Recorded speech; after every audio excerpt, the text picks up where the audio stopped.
Oh, you're not kidding.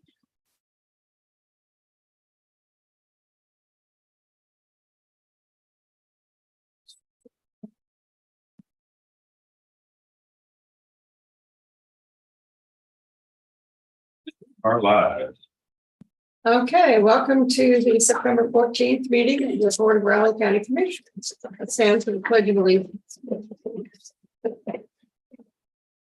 Pledge allegiance to the flag of the United States of America and to the republic for which it stands, one nation, under God, indivisible, with liberty and justice for all.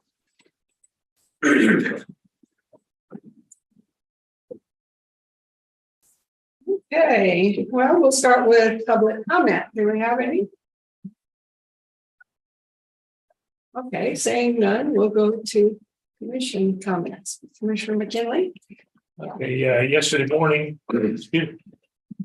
was a Flint Hills Veterans Coalition meeting, setting up final plans for the Veterans Day Parade. It's getting close, you know. Yeah. And entries are coming in earlier than usual. Like I said, getting a lot of notifications from people already. So, and last night it's Randolph City Council. Kind of updated them a little bit of our stuff. They've got one of the old rundown buildings in town. Somebody's was there, they're purchasing it, and it was a plumbing shop for a long time, but it's been empty. So somebody's buying it and tearing it down and putting up a new building for a new business. Really? That was, yeah. So Bunkhouse Quilting. They have a place in a house. So a couple miles north of Randolph, they started this business up there, and it's going so well. They're going to my wife, and they also approved a new subdivision plat for a housing area, about 20 plus lots for houses. We talked about that for years over there adjacent to the school. No, this is kind of behind, you know, where that new commercial stuff is. Yeah. I knew that guy was working on that. Behind that. It's by the spot, by the bank and all that. Yeah, Mhm. behind the bank, and that is what I think is, you know, things are kind of starting to slow, you know, we've got. But things are going to be building at a stage at a time. How big a lot, you know? I would think some people would be interested if you have a little bit bigger lot. It's kind of like Riley has, you know, on the east side there. They got the first one section is all slab houses, and then they've got another section because it slopes down in the back. Yeah, along those that have to walk out of that. Cool. So, cool. Then Boston, they've had a new house built up there. For sure. That's all I've got. Okay, Commissioner Ford? Yeah. Monday after post meeting, I had lunch at Tallgrass with Sean Drew, market president and CEO of the commercial division with Commerce Bank, to discuss some related items, discuss some recent changing and just how everybody banks and does their business these days, and what the needs for space and facilities are for them. Just making comparisons to things, and we discussed both the work and the efforts of the bank itself and kind of what Riley County does here in the downtown sector and the downtown sector in general. So had a really good conversation. Appreciated the time. Gave me some insight to think about moving forward as well. Worked in between there. Kind of, sort of. It's been kind of an up and down thing throughout the summer here. So Wednesday afternoon, I attended via Microsoft Teams first Community Economic and Workforce Steering Committee meeting of the 23-24 season. I'm doing my math. This is my 4th year on that steering committee. Just to point that out. Some of the items of discussion was some opening remarks by our current chair, Martha Schrader. She's a commissioner in Clackamas County, Oregon. Don't know where that is in Oregon, but Oregon, their counties are large, so don't have very many of them. So she also discussed some potential changes in structure within the monthly meetings. She's really wanting us to work on getting federal members of federal delegation and or their staff kind of involved in the concepts of workforce and economic development and housing and just all the challenges that we all know that we face. Something I'll try to work on myself as I kind of find some time later on down the road. It's not going to happen in the next month or so, but we'll see what we can do there.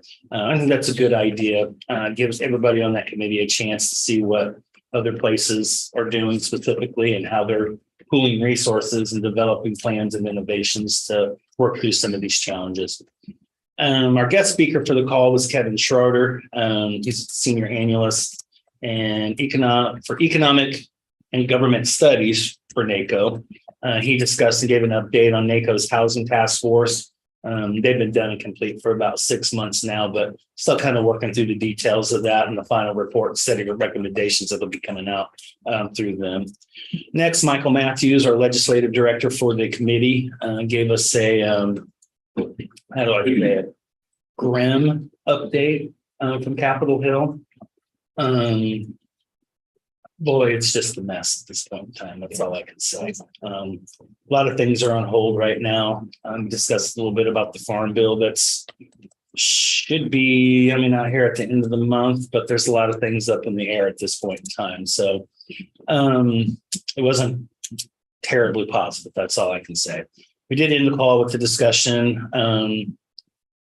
Sometimes that's a Q&A, back and forth over whoever spoke, but here it was kind of more of an open discussion on what to do moving forward, reverting back to the earlier part of the conversation. So a couple committee members have got some people I think they're going to bring on and for October and November, and we'll just see how that goes. I also wanted to make everyone aware, and if you're sitting in the room, it probably doesn't make any difference for us, but there is a morning Zoom call this morning. It's being hosted by Senator Roger Marshall. It's taking all the agriculture, industry, and community leaders from Kansas into account and discussing, raising awareness of the many stresses that are facing farmers and ranchers and just the entire agricultural industry in general. Of course, this is prevention month, and in particular, they're doing some specific things in the upcoming week here. So this just kind of attaches to that. I'm sure everybody got the email. I did anyway.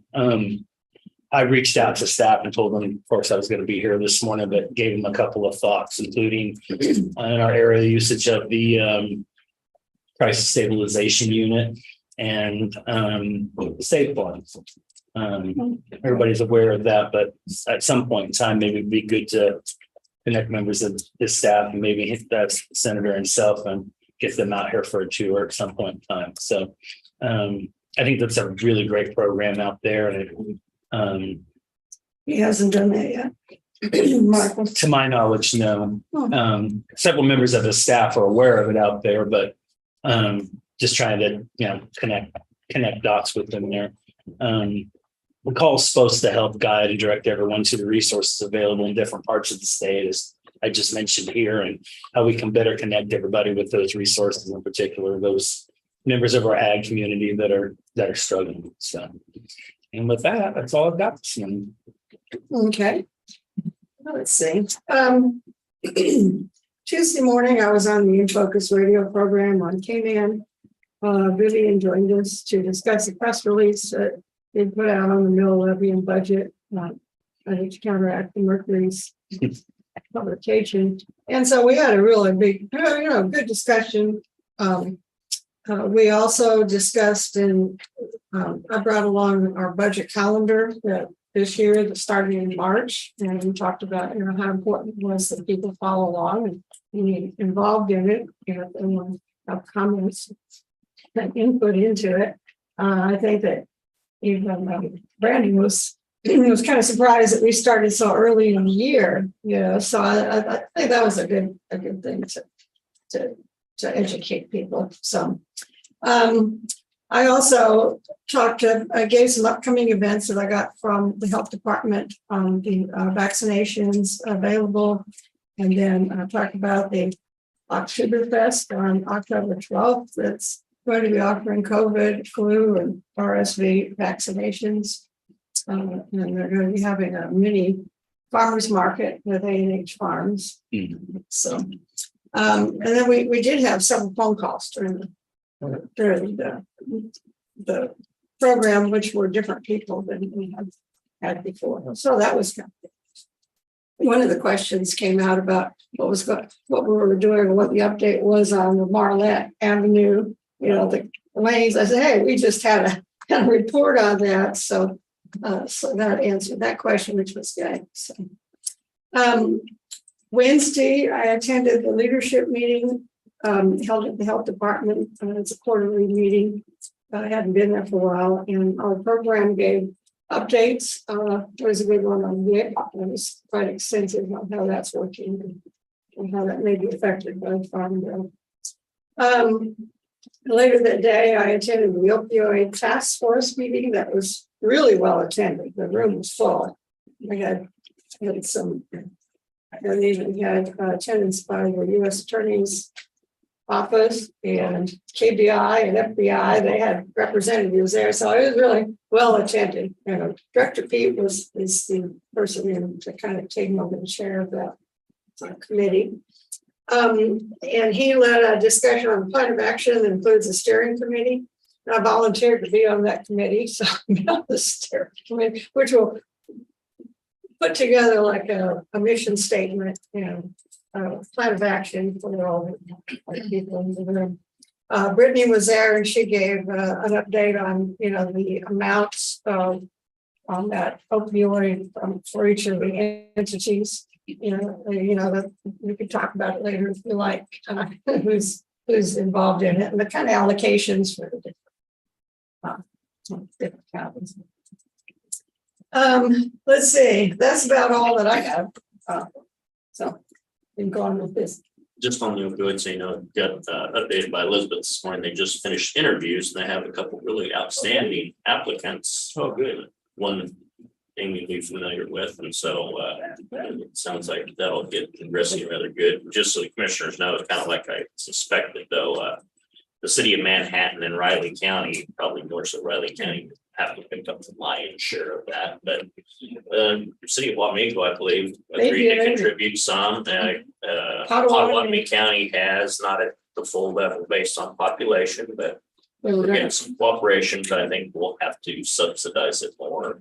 Gary County hasn't responded or has. They're meeting on it Monday, I believe. And so is Pot County Pot on Monday County as well. And then Junction Cities said they are very interested in the program, but obviously they're not moving forward until we have an answer from Gary County. So Yes, Junction City is very interesting. Erie County could be interesting. That could be talked about later. Yeah, and the K-State representative was there, but apparently K-State can't be involved in the opioid. They're not getting any opioid monies. Right, they're not. It's kind of surprising to me, but Yeah, it'd be our funding that would help. yeah. Ours in the cities. The city did, Ron Fear did step up immediately after that city county meeting and said, let me know, we'll help out. So they actually received more money than we did. Yeah, that's by population. That makes sense. But it sounds like they're very willing to help out on whatever we need to do for the program. Ready for business, commissioners?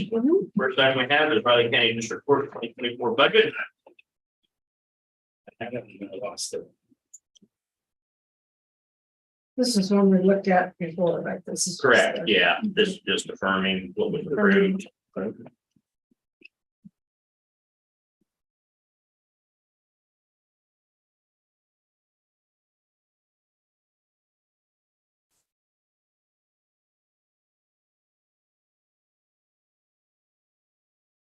I don't have any questions. Do you?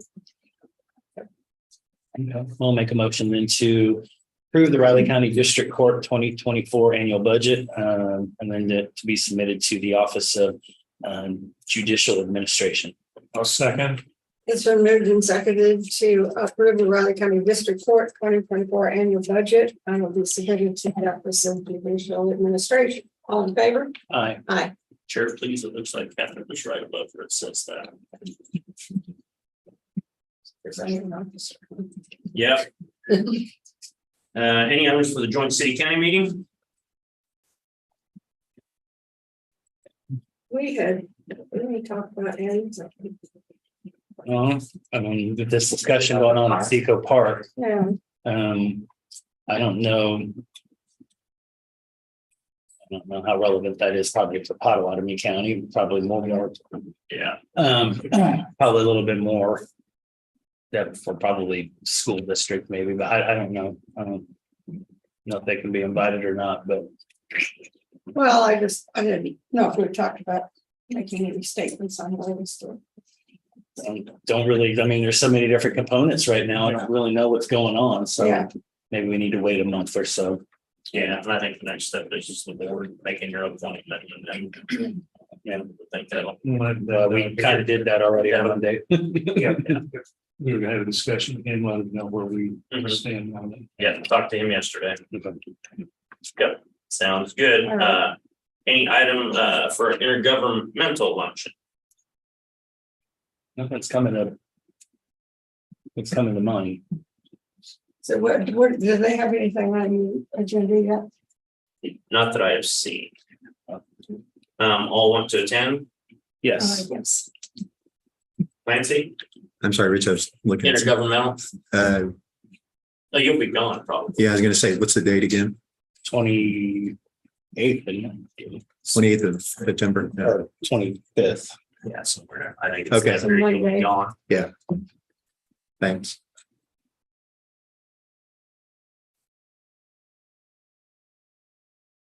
One item, just make the board aware of, Clancy's been assisting me in working with RCPD and MOU for them to borrow our public information officer. They're losing theirs and transitioning. So if they have a crisis situation and need some reporting, that we will work cooperatively with them, and we have a little agreement with Director Pete's been working on. And so just want the board to be aware of that in case they see something from RCPD, from PIO, Vivian Leyva, that you're aware of what's going on. So I'm sure they are, well, I know they've already got the position open, already had received applicants. Yes. And Vivian will be assisting with the interview process as well, so we're aware. Aaron's done a good job during his time here. Yeah. Yeah. Well, Yes. Commissioners have any changes to the minutes? I haven't seen it. And for some reason, Monday feels like eternity ago. You know, Okay. Well, with that said, I'll go ahead and make a motion then to approve the minutes as written from the September 11th meeting of the Riley County Commission. Second, it's been moved and seconded to approve the minutes from the September 11th meeting. All in favor? Aye. How do the tentative agendas of the commissioners? Okay, just make sure on Monday that you'll leave me enough of a gap in time to get over to Keats by 11:30, please. Get over to where? Keats.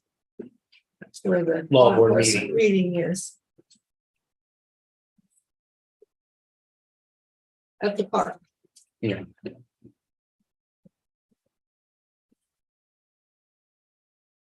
Yeah, we got all the time blocked off after that. Let's see, I was getting checked today. Any items for next week's press conference, commissioners? Yep. Okay, commissioners, you have Mr. Holman at 9 o'clock. Thanks, Anna.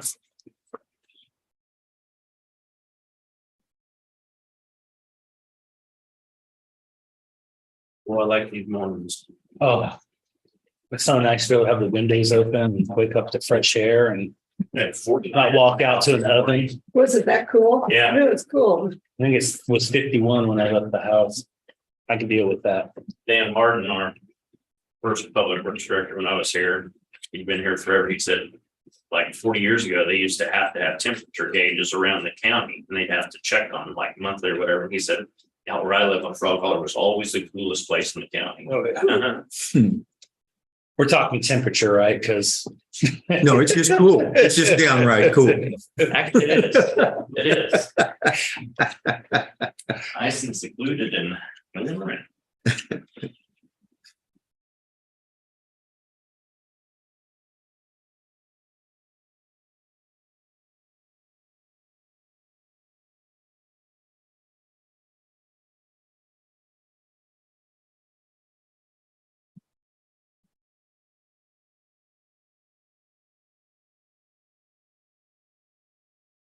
Clancy, on that appellate court hearing on Tuesday, Mhm. the state, are you going to be there, or is Montoya there, or who? Oh, no.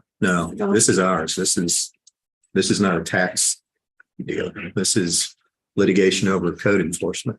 Oh. So, no, it's Craig will be doing it. It's his Craig case. will do it. He's done all the work on it for a long time. It'd be nice to get that finished. Oh, it's not going to be finished. No, No. This will be another chapter. Yeah, friend of ours, Janet Stavisky from Leavenworth County, found out she got very fortunate and there was no damage at all. She's completely recovering. Oh, She had a brain aneurysm, the county clerk there. oh goodness. And talked to mutual, like election training I had, and then Oh, another yeah. clerk that came in the same time I did, Peyton Franklin's her name, but got another day from her. And she amazingly had no damage at all, like to it. And Wow. so making her stay home for 30 days. And of course, she wants to go back to work, but her family is trying to just tell her to just retire because I know she's retiring at the end of this term. And she really needs to do it. It actually was a work related situation. It was over the R&R stress that caused her at her office with a coworker there that actually caused the whole situation. Oh goodness. She was under so much stress.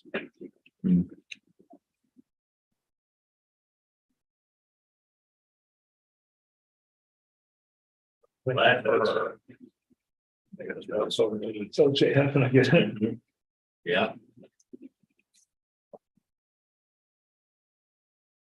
She was very fortunate. That usually doesn't happen with those.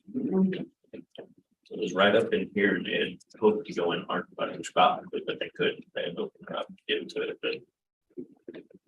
Yeah, amazing. That's good. Yeah, I tried, Bellfire, but she had an aneurysm.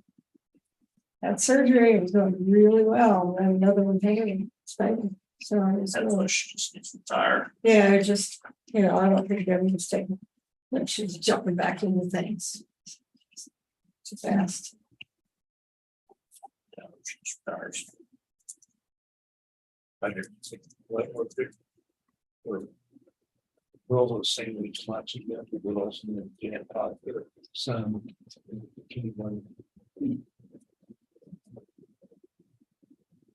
Yeah, no, it's. Stress is a huge problem.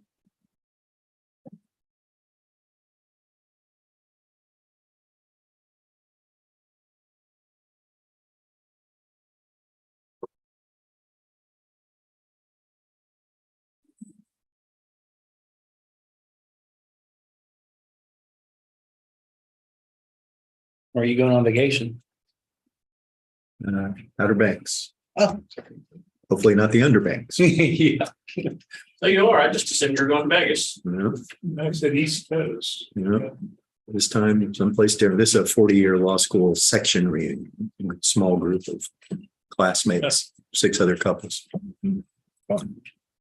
Cool. That'll be nice. I've never been there. Yeah, We're at Cool. the furthest southern tip of it. Any further, you'd be in the water. What was that? We're at the furthest southern tip of what's actually the Outer Banks. Oh. Yeah, bucket list trip. It's pretty cool. Yeah. It'll be different. It's a good group of people. It would be great. Enjoy it. Yeah. Some planning.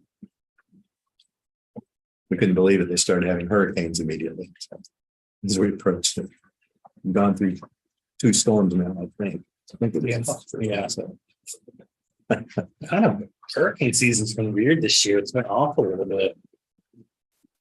And we get the peak of it in August and September, and boy, it's really active right now. mhm.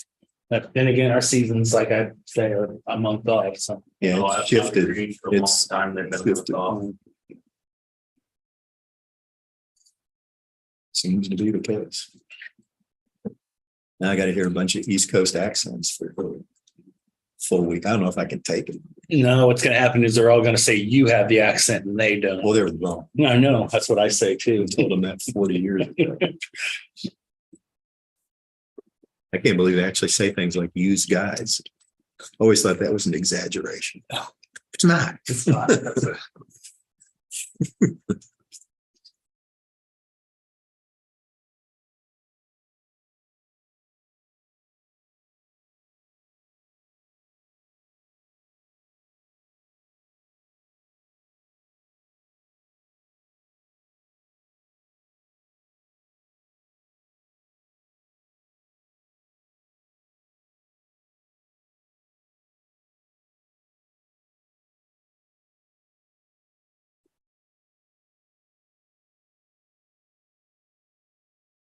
up on the asphalt road there, just where you get on the main highway there at my intersection.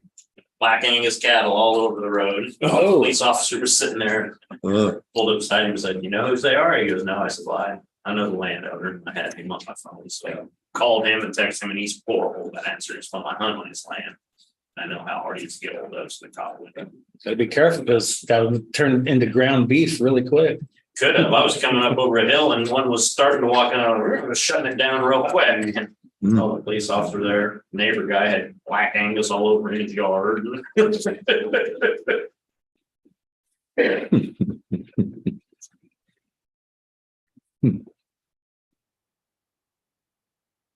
Police officer was very glad I knew whose land it was, had a contact. He was struggling getting a hold of anyone. Morning, Elizabeth, morning, Julie. Are you? Good, how are you? Good. Just as a traffic work. That's what you know.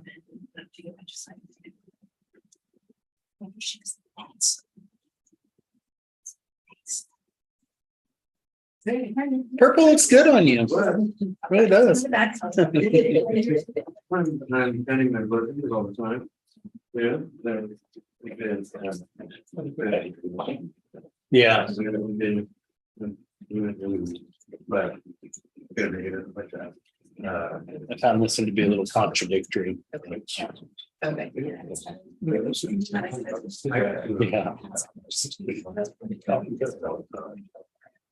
You can do it the whole time playing things.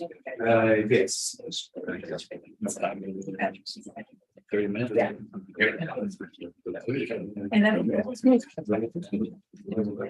Will you have time post meeting with that?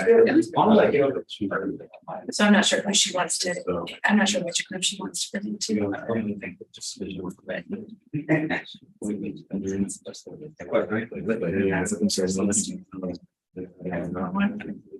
People are.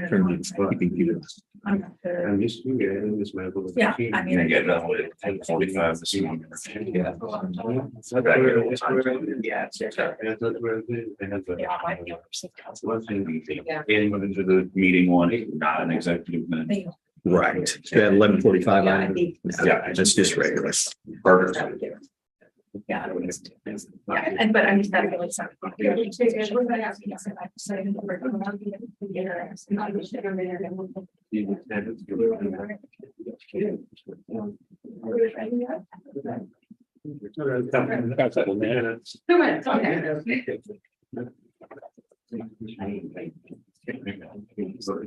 It's 2023, we can just down in. That's what we do.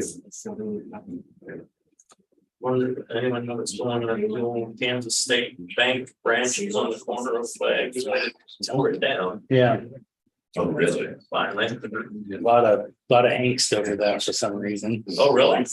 Angst over what?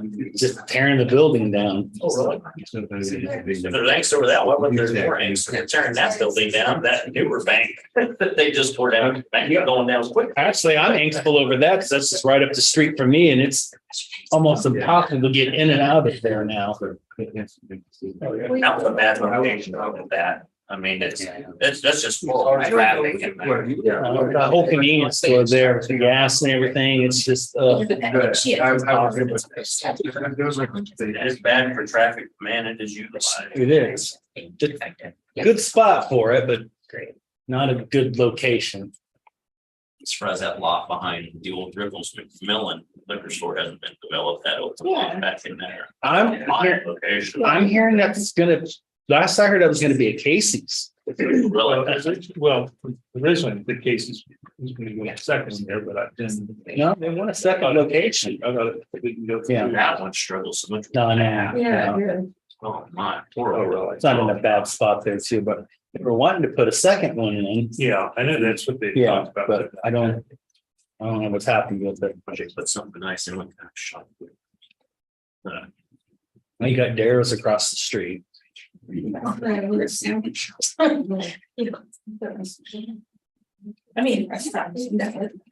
thought you could just maybe expand the storage units that are over there back behind that. That's true. Right, commissioners? Yes. Okay, you didn't have anything else, right? No, sir. Okay. I'll go ahead and move that the county commission, including Chairwoman Foki, Vice Chairman Ford, and Commissioner McKinley recess into executive session on a performance matter of non-elected personnel to protect the privacy of the employee, an exception to the Kansas Open Meetings Act, with Clancy Holman, Riley County Counselor, attorney for the commission, Elizabeth Ward, Human Resources Director. The open meeting to resume in the county commission chamber at 9:30 a.m. I'll second. It's been moved and seconded for the Board of County Commissioners to recess into executive session until 9:30. All in favor? Aye.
right after the meeting. Sure.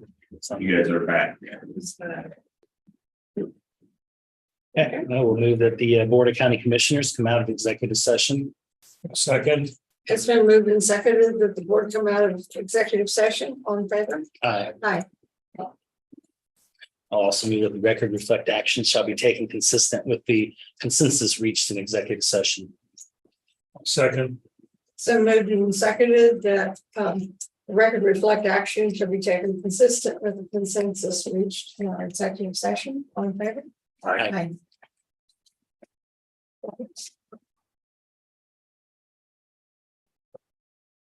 Okay, we're back in place. All right, good morning, Commissioner Deanna Gerson, Riley County Appraiser's Office. I'm just here with staff update today, and I've got quite a bit to go over. So, starting with personal property, the manufactured homes have all been migrated into the Orion system. We're wrapping up some of the quality control on the conversion data. Additionally, the records that I was reviewing have also been completed. So, that note saying we had about 40, we did get that wrapped up. So we're just doing some final cleanup, quality control on some of the conversion, and that will be wrapped up. Personal property is preparing to run reports and update the clerk's office with adds and removes personal property from June to October. We usually do that in October and report that information. Our agricultural appraiser, she's working through our new compliance guides relating to canopy cover, as well as continuing our sales validation and idea review. what's the guide? Canopy cover. Did it change So- guidelines for that or what? Yes and no. I mean, our process has not changed.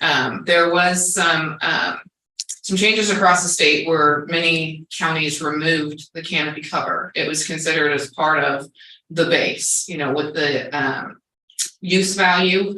But there was some recent legislation regarding an old memo and canopy cover and how it should and shouldn't be treated. Riley County had not removed all of the canopy cover, but there are some instances where canopy cover should not be applied. And so that's an area where it's all related to agricultural land and the use value. And so we're just working through some of the most recent updates from the state on how we should proceed. Canopy cover, is that It's tree coverage, excessive tree coverage. And how it's handled? where it should be applied, where it shouldn't be applied.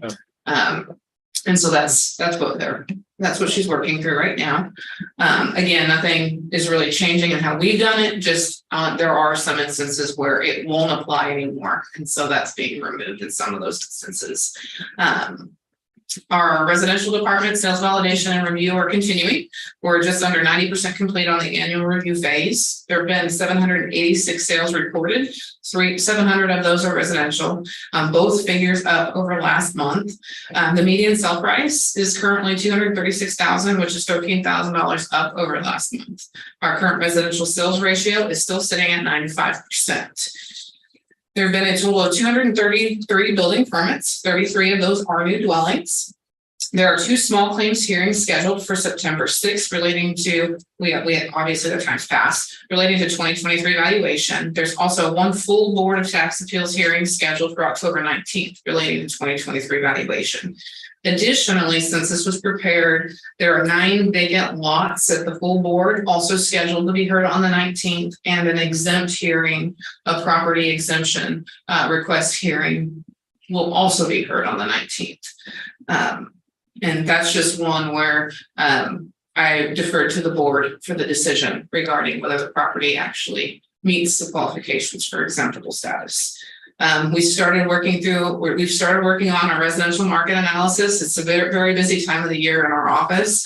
This is going to include establishing the market trend, the reviewing construction cost analysis for the 2024 value, and land and depreciation will soon follow.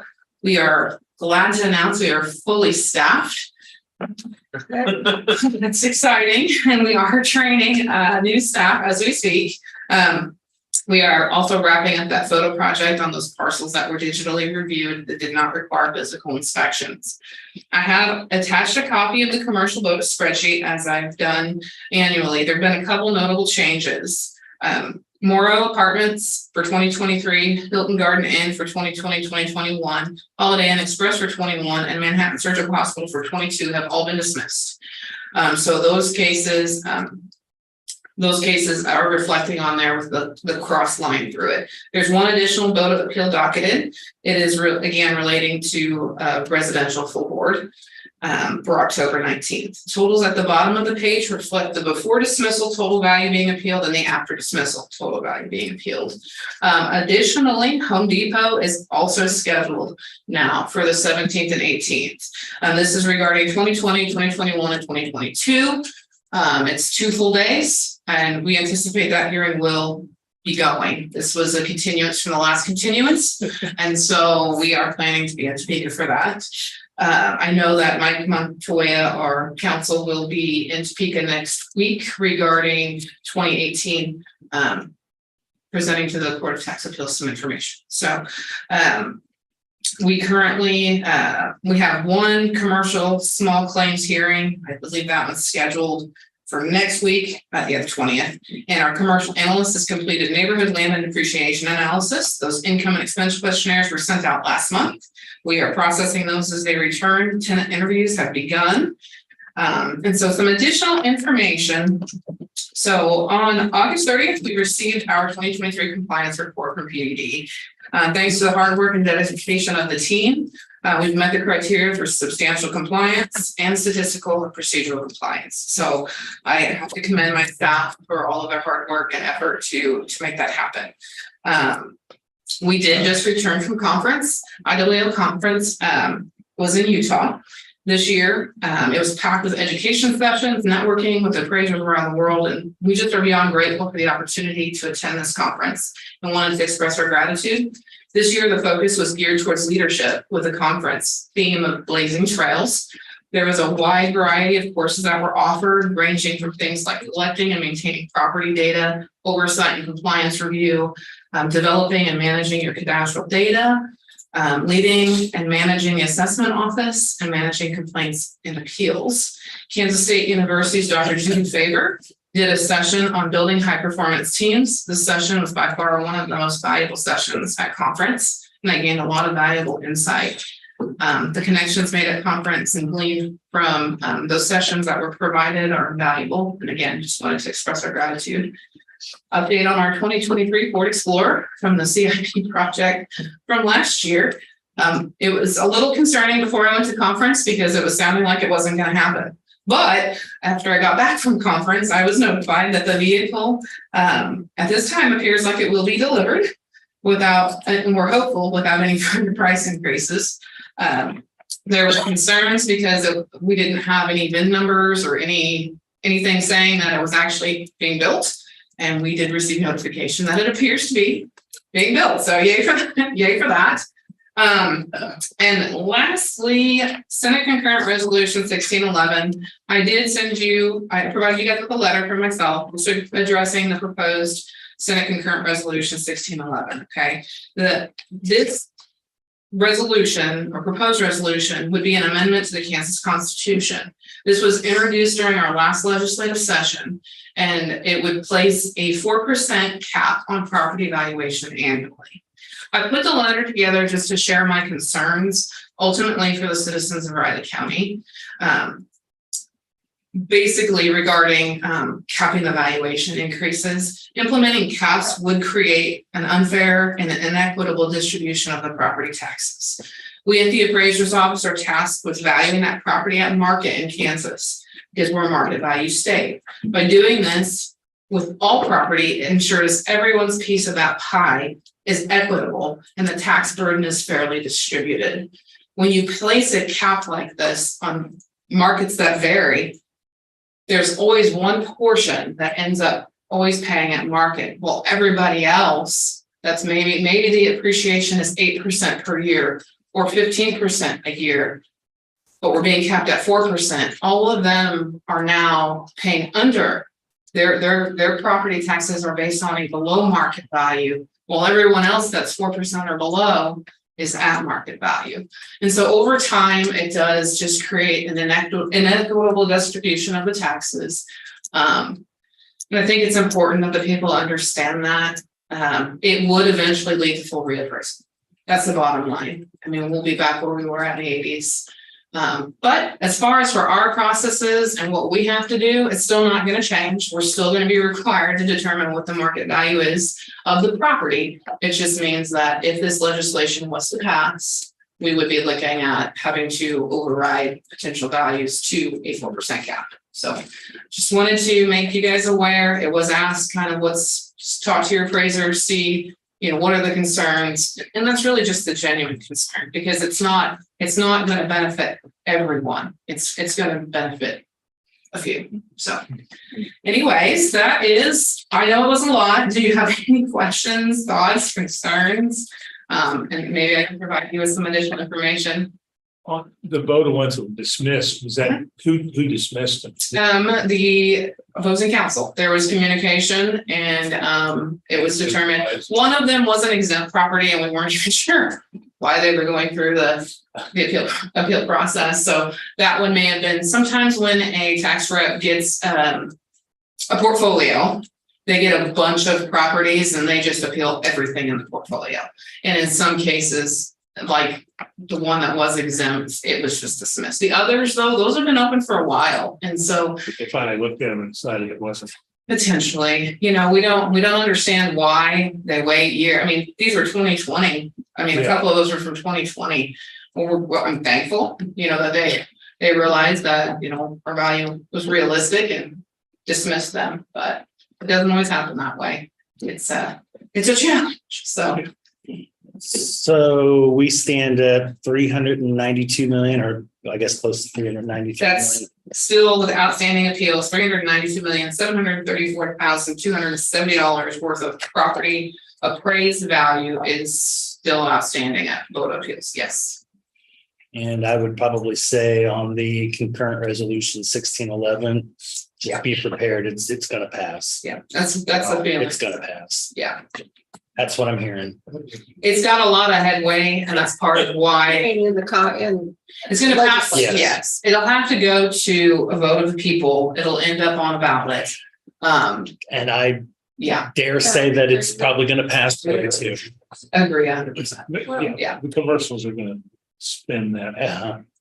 So, there are certain things in the way it's written where it doesn't have to be capped, but for the most part, like if it's sold, if there's improvements and things like that, it's those It's sold, like say, if your house has been held down, your neighbor's house, they sell it, all of a sudden they're for basically the same house, The person who's buying it's going to be paying taxes based on the market, not wherever it had been for years. And so it's Great for us long-term homeowners. not really. I mean, See, that's not the problem that we're faced with now. We're faced with trying to get people to buy homes, No, it will be, because mine will be capped.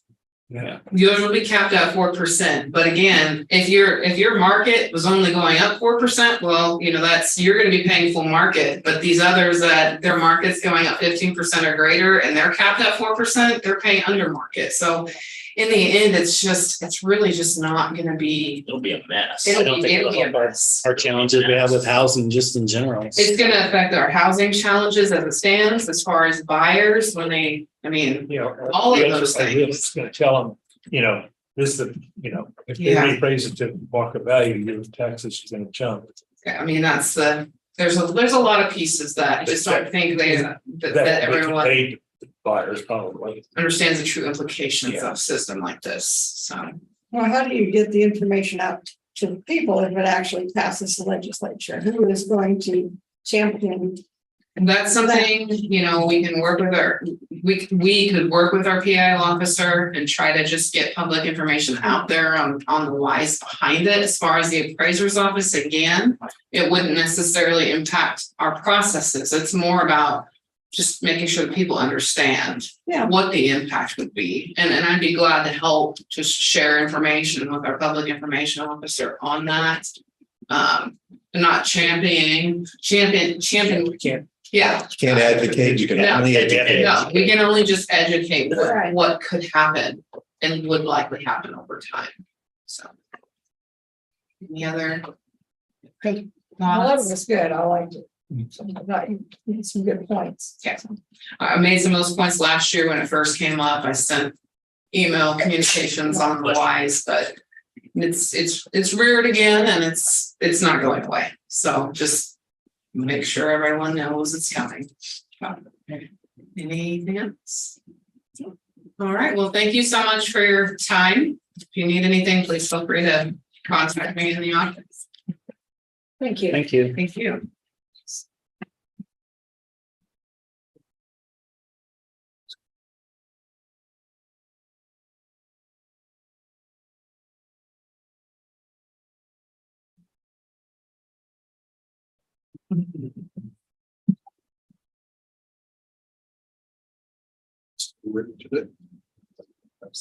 Not leaving the house. He doesn't take everybody, just so you know. I'll go past it. I'll pass it. We'll leave you a copy. Thank you, sir. I needs to go with it. Perfect.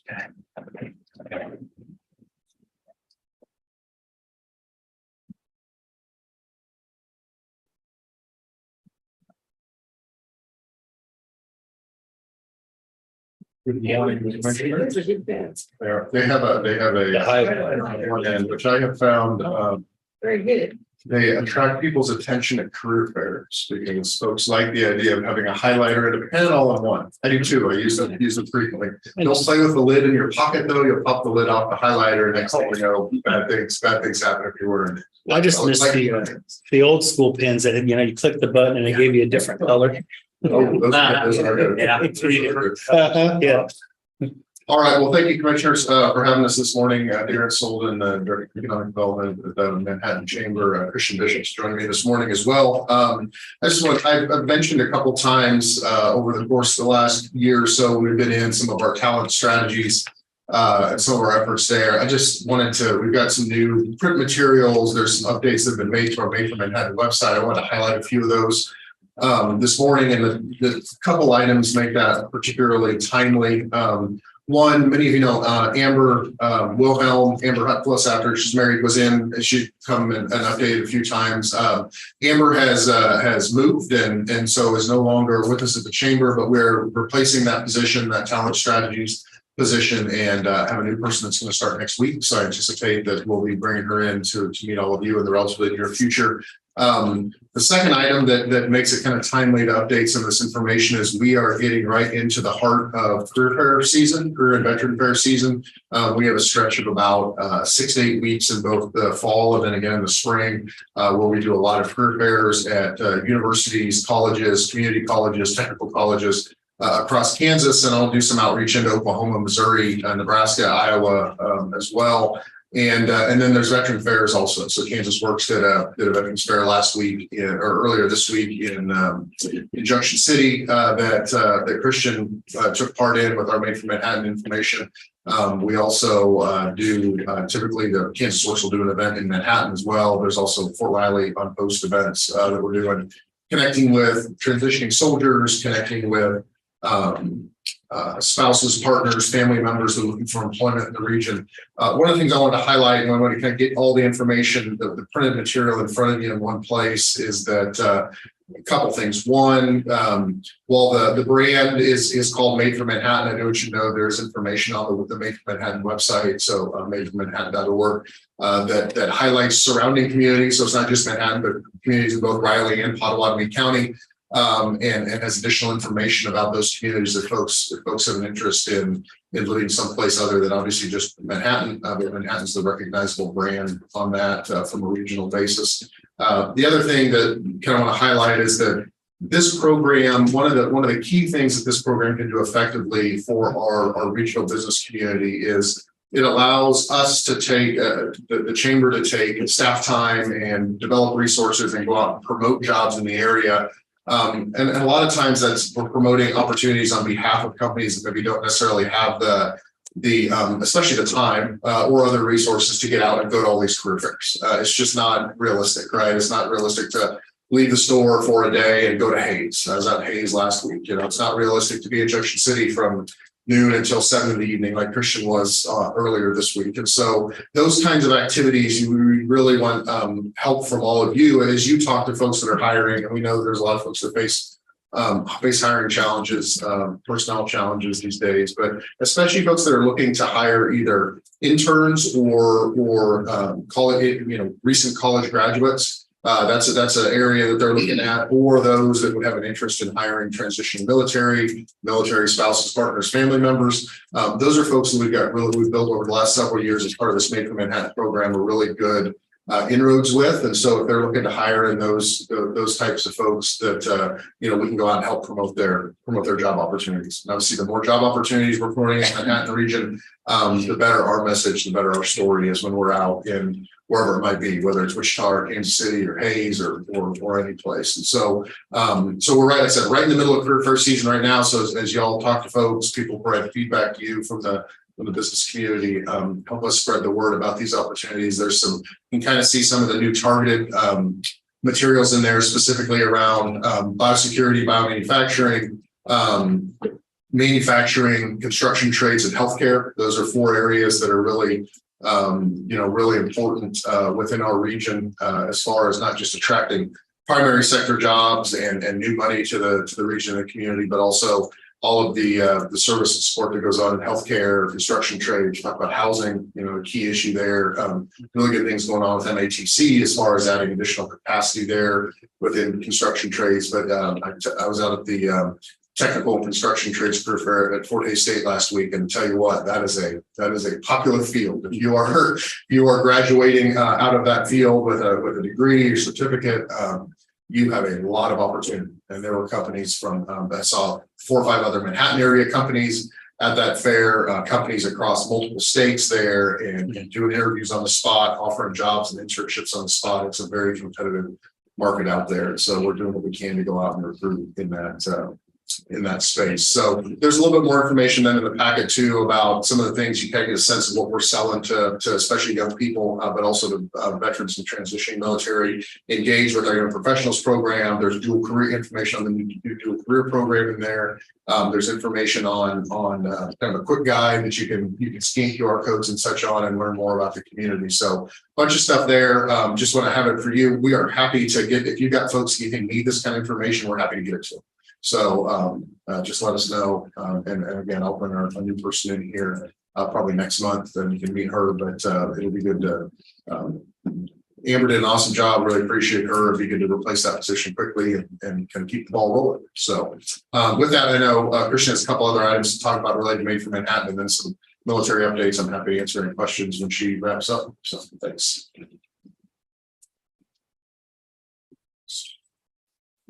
Good morning. So as Darren was talking about Made for Manhattan, when right before I got here, there was talk about doing a military addition to the Made for Manhattan. So I'm happy to say that we actually now have the military connect page up. So if you go to the Made for Manhattan page, there is a page that targets the military. And so one of the things that I wanted to add to there was the school liaison officer for Fort Riley. So as families are coming here and they're looking at school districts, knowing who to talk to kind of get that information and drive them in that correct. We looked at adding in healthcare. So as we expand it, ensuring that we are letting families, service members know what are TRICARE and VA approved healthcare services that they can use. And then the other one that was really important was childcare. So if you go onto that page, it does have not only the Fort Riley child care website where they can receive care and get registered for care, but it also has the link to Child Care Aware, so that, as you know, wait lists are long. If they can't get care on post, they can still complete the mission and find child care off post. So we're excited for that. One of the ways that we market that is the division goes to Leavenworth. As you know, Leavenworth is a command school, and so they get fresh majors. And so we are trying to target majors that are looking to move to the Fort Riley area So target their families with the 2 pages for Made for Manhattan to show them that this is a great place and that they don't need to go to Hawaii. So, I just wanted to finish updating you guys on a couple things. We kind of dwindled down the summer, but things have started to pick up because it's now fall. And so 2nd Brigade is finally all home. And as we welcome one brigade home, we prepare to say goodbye to another brigade. So Combat Aviation is preparing to leave later this fall. And on October 4th, they will have an uncasing to welcome home 2nd Brigade, but they will also do the casing as Combat Aviation Brigade takes off for their Atlantic Resolve rotation. Secretary Warmoth was here August 30th with the invite for Senator Moran. And so for her, it was great to just see how much training we do on Fort Riley. Currently, they have the Estonian Army still here. So she was able to kind of see how we train here to prepare us for the Atlantic Resolve. And then she also visited barracks because that is a huge quality of life, not necessarily as they mentioned, renovating barracks, but building new barracks. And then, of course, the fusion cell, because sexual assault in the Army is still a concern. And so Fort Riley is one of the first to stand up a fusion cell to kind of address those issues. And then last, I just wanted to say, I don't know if you guys heard, but Captain Larry Taylor on September 1st, who was a former 1st Infantry Division soldier, was awarded the Medal of Honor by President Biden. The story is out there, but it's just another soldier that was recognized for his service. And then last, it is Apple Day. I've been corrected because it used to be 2 days. And so we have to drop the S, it's not plural. So Apple Day is September 30th. This is just a great open house for Fort Riley. The museum's open, they have static displays. And then I said, if you forgot to order your apple pie like I did, you can always go to the installation and get some of Libby Custer's famous apple pie. So you will need visitor access to go. They do have the page on there. It's a streamless process. You can do it online. You enter in your driver's license and then they text you your pass. And then you can go through any gate. So it's from 9 to 4 on September 30th. So if you need any questions.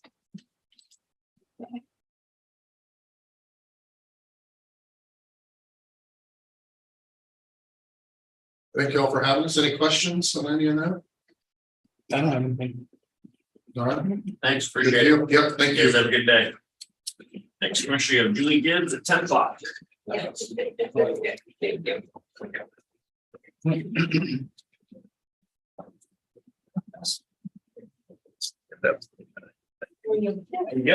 How are you? Good. That's all. Oh, yeah. Oh, it's so crowded. I'm getting better. Yeah, okay, yeah, so I leave my house at 6:45. Every morning, that's even signed to before school care in Junction, so this is school in Junction. And so I was dropping off at 7 o'clock. So I get him there and we just drive. Yeah, oh my gosh, it's an early morning. Yeah. Usually by 4 o'clock, I'm ready to go. I don't want to go home. Gosh. I guess that gives you some time to think and. Yeah. Yeah. Except for when you're hitting that construction and junction. Oh my gosh, it's the worst. You know, the morning's not that bad. It's the going. It's cold.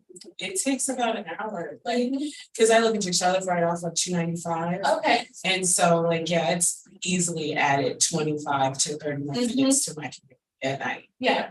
Yeah. So, and I don't think it's gonna be fixed. No, I kept asking, what's gonna be done? And so Lori printed off the construction notice and it's December 2025.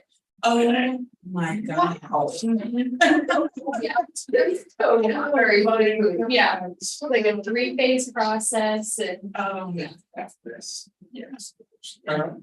We that little strip where they are, it does need some repair. Oh, absolutely. Yeah, so I get it, it's gonna be an issue. Yeah. And it's like coming off. Yeah.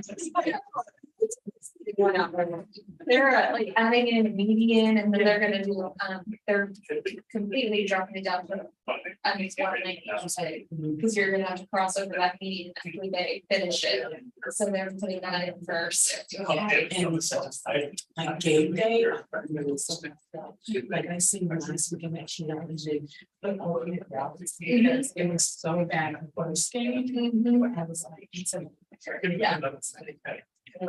We went to the university in 24. Yeah. And we didn't hit any traffic at all. What the heck? We didn't obviously go to the city. We didn't have kids. We were at Jim Clark. And we were So you have those kids, we I got it done. Yeah, there you go. It's been one I've been. You got the pride in doing it yourself. Avoiding it. I was out of town last weekend, my mom. Since you survived and Stan didn't have to bury it. Yes, didn't have to just cover it up completely there. She gets stuck in chocolate.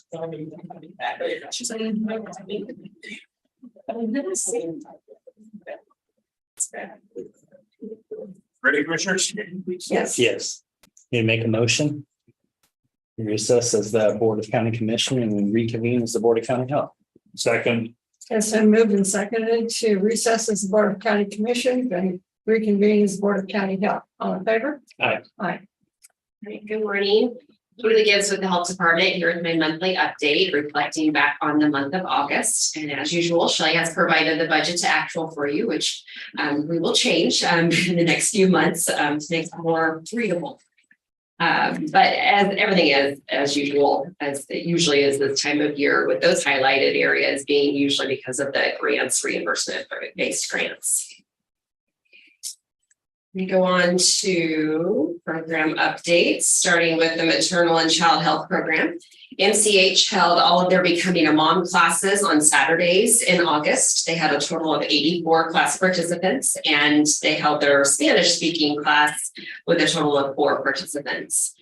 Additionally, MCH held their Becoming a Family classes in August with a total of 35 participants. The Becoming a Family classes include starting solids, 4th trimester and beyond, infant cues, and postpartum breastfeeding essentials.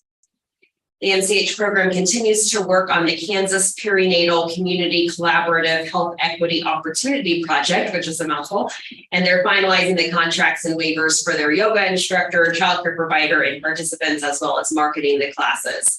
The yoga classes will begin on September 20th at 5:30 p.m. and childcare will be provided for free. The MCH program will offer these classes weekly, taught by a certified trauma-informed yoga instructor at no cost to the community to educate, support, and improve physical, mental, and overall well-being for the community and perinatal clients served through MCH services. Say that again. Trauma.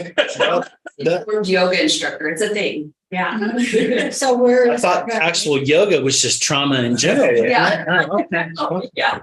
It will be held at Family and Child Resource Okay. Center. Yep. It actually was, I just read a story yesterday about an NFL guy, retired guy.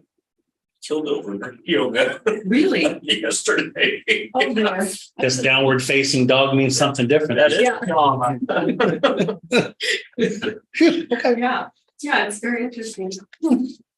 Additionally, in August, the MCH supervisor submitted the 2022-2023 grant spending impact report to Memorial Hospital Association, as well as she submitted an application for continued funding for 2023 through 2024. And this is for class incentives and injury prevention items. As far as clinic updates, they about doubled their numbers for immunizations from the month of August or July to August. So they gave a total of 366 immunizations across 236 patients. They had 160 family planning visits in the month of August for a total of 538 appointments. We do have some new vaccine updates for September. So we now have the RSV vaccine for adults 60 and older and for pregnant women. With that, they do need an order from their provider. So they'll need pre-approval from their provider. So anyone with questions can always call the health department, but otherwise for 60 and older, you can walk in or schedule an appointment to get that. We will hopefully have the flu vaccine by next week, and we are still waiting for the new COVID vaccine. There was a HON that just came out on Tuesday about the monovalent vaccine. So we will be provided that hopefully by the end of this week or early next week. And I do have something that one of the other counties came up with as far as a notice about the vaccine. So you can have for your own reading. I'm going to tell some guidelines about the vaccine and why the new one is recommended. But we hope to have that again by next week, and we'll put out a notice with the help of Vivian once we get that in-house. Childcare licensing has been very busy. They are investigating 7 complaints and working 8 initials. Julia is one of our surveyors. She's out on maternity leave. She just had twins a few weeks ago. So they're working hard to stay ahead of all their due dates. The childcare licensing team participated in a KDHE training webinar all day on August 29th. And they are experiencing many calls regarding guidance on COVID among staff and children. So they're just reminding them of the guidance. It's the same as it was last year, and they can direct them to our website, which should be some CDC guidance. And this is the surveyor chart that Heather provides every month. For the month of August, the surveyors made a total of 45 visits across the 5 counties. She also provides a facility update chart. So as of right now, this is current, we are down quite a few providers across most counties except for Dickinson County. They stayed steady, but we have a total of a decrease of 4 providers across the 5 counties. And I always say this fluctuates, but if you recall, last month we were down a few providers as well. So we'll continue to watch that as we've been seeing a decrease in the last few months. Raising Riley has been very busy. They've been providing a lot of outreach, especially in the month of August. They attended the SNAP application assistance event on August 10th and the 24th to provide information on Raising Riley services to families who attended that event. They also attended the Purple Power Play on September 2nd and they engaged with 207 adults and 262 children.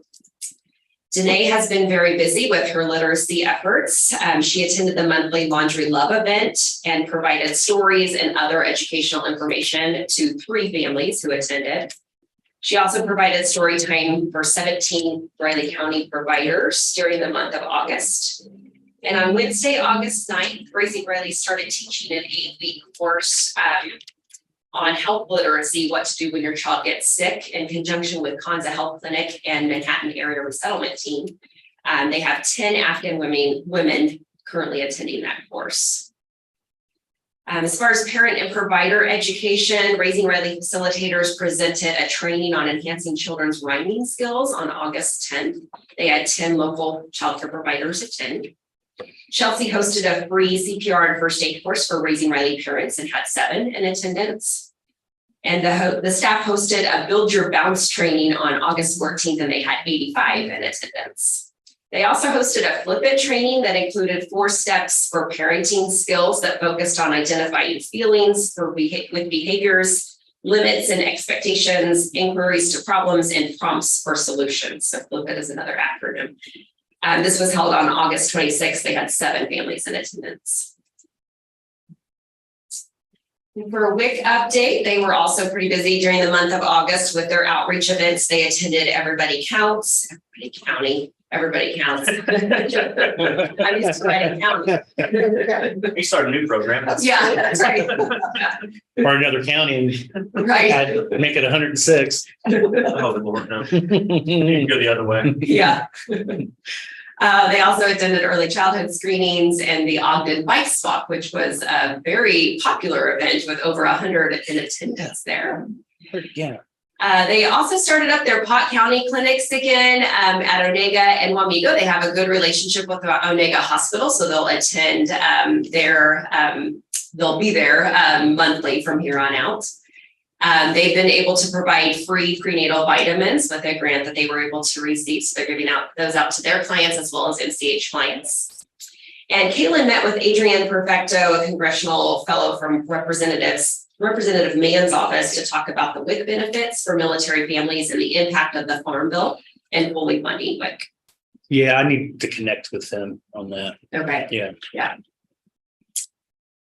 And then last but not least, a PhEP update. PhEP was awarded the MRC Strong Grant. This is a continuation of the RISE Award. Both are acronyms. So STRONG stands for State, Territory, and Tribal Nations Representative Organizations for Next Generation. It's a long one. This is to hire. One yet. Yeah, maybe our winner there. This is to hire a new unit leader to manage the program and volunteers of the MRC program. It's a continuation of the work that our previous coordinator, Paulina, started. We currently have 20 volunteers who all have been background checked and went through some preliminary training. These volunteers can assist in public health emergencies, as well as preparedness events and other events and programs within the public health field. We have received the conditional approval, and once we receive the final contract, we'll be able to rehire for this position. For outreach, we attended the Pet Palooza on August 19th and presented a QR code survey to attendees to test their knowledge of canine-related diseases that can be transmitted to humans. There's a picture of Fala and Skylar with their dog. What's the dog's name? I don't know. That's her. Yeah, Yeah. now she can hold it. Yeah, I know. It's like, Looks pretty comfortable there. Yeah. you barely lift mine, it's smaller. And I know I've mentioned this before, but we have set a date for our Oktoberfest, October 12th. That's a Thursday from 3 to 6 p.m. We'll be providing flu and COVID vaccines as we did in last year. Also free pumpkins for kids with every shot, activities and snacks. We'll have a mini farmer's market there. So each individual will get a $10 voucher with every shot so they can shop at the farmer's market. Jacob has been asked to speak at the HOSA Leadership Conference on October 4th. He'll be speaking on the importance of vaccines. HOSA stands for Health Occupation Students of America. I didn't even know that pre-existed, but yeah. And that's at Key State. We'll also be offering our first ever CPR and first aid course for Riley County employees. That will be on November 9th. And I just realized there's a typo on this flyer. It says 2024, should be 2023. So that's this year, November 9th. And that will be the only cost to them will be the cost of the card, $34 for the actual CPR card. But this is a full course. So they'll go through the hands-on training. They'll get first aid training as well as AED training. And that is everything. Any questions?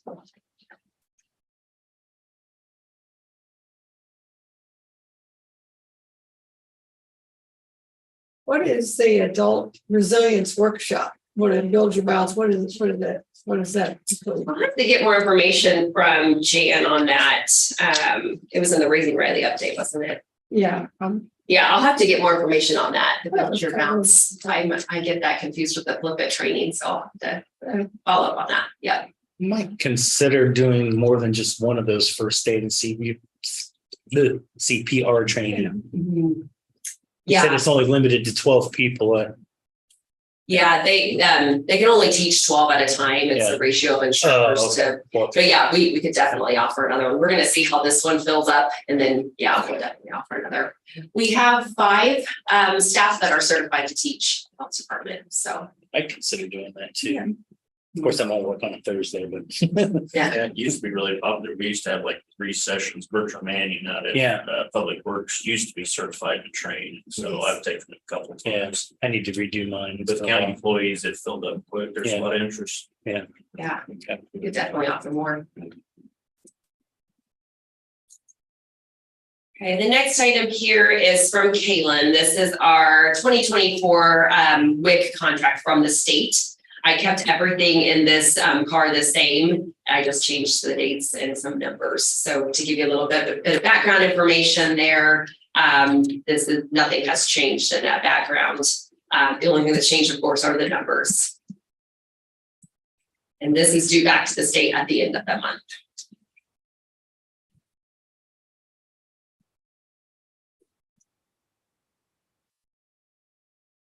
What's that funding based off of again?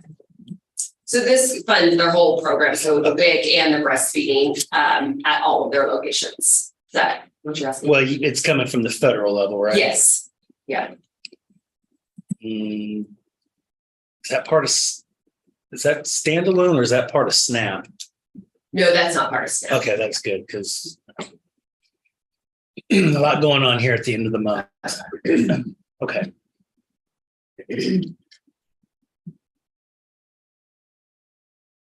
That covers it for me. Motion, Commissioners. Any other questions? Okay.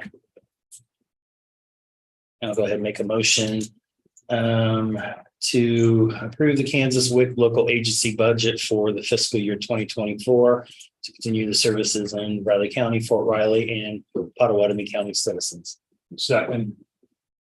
Been moved and seconded to approve the local WIC local agency budget for 2024. All in favor? Aye. Aye. Chair, please sign. Thank you. Thank you. I said heard from Nikki. That was from old things. Yeah. Yeah, I picked up on that already. No worries.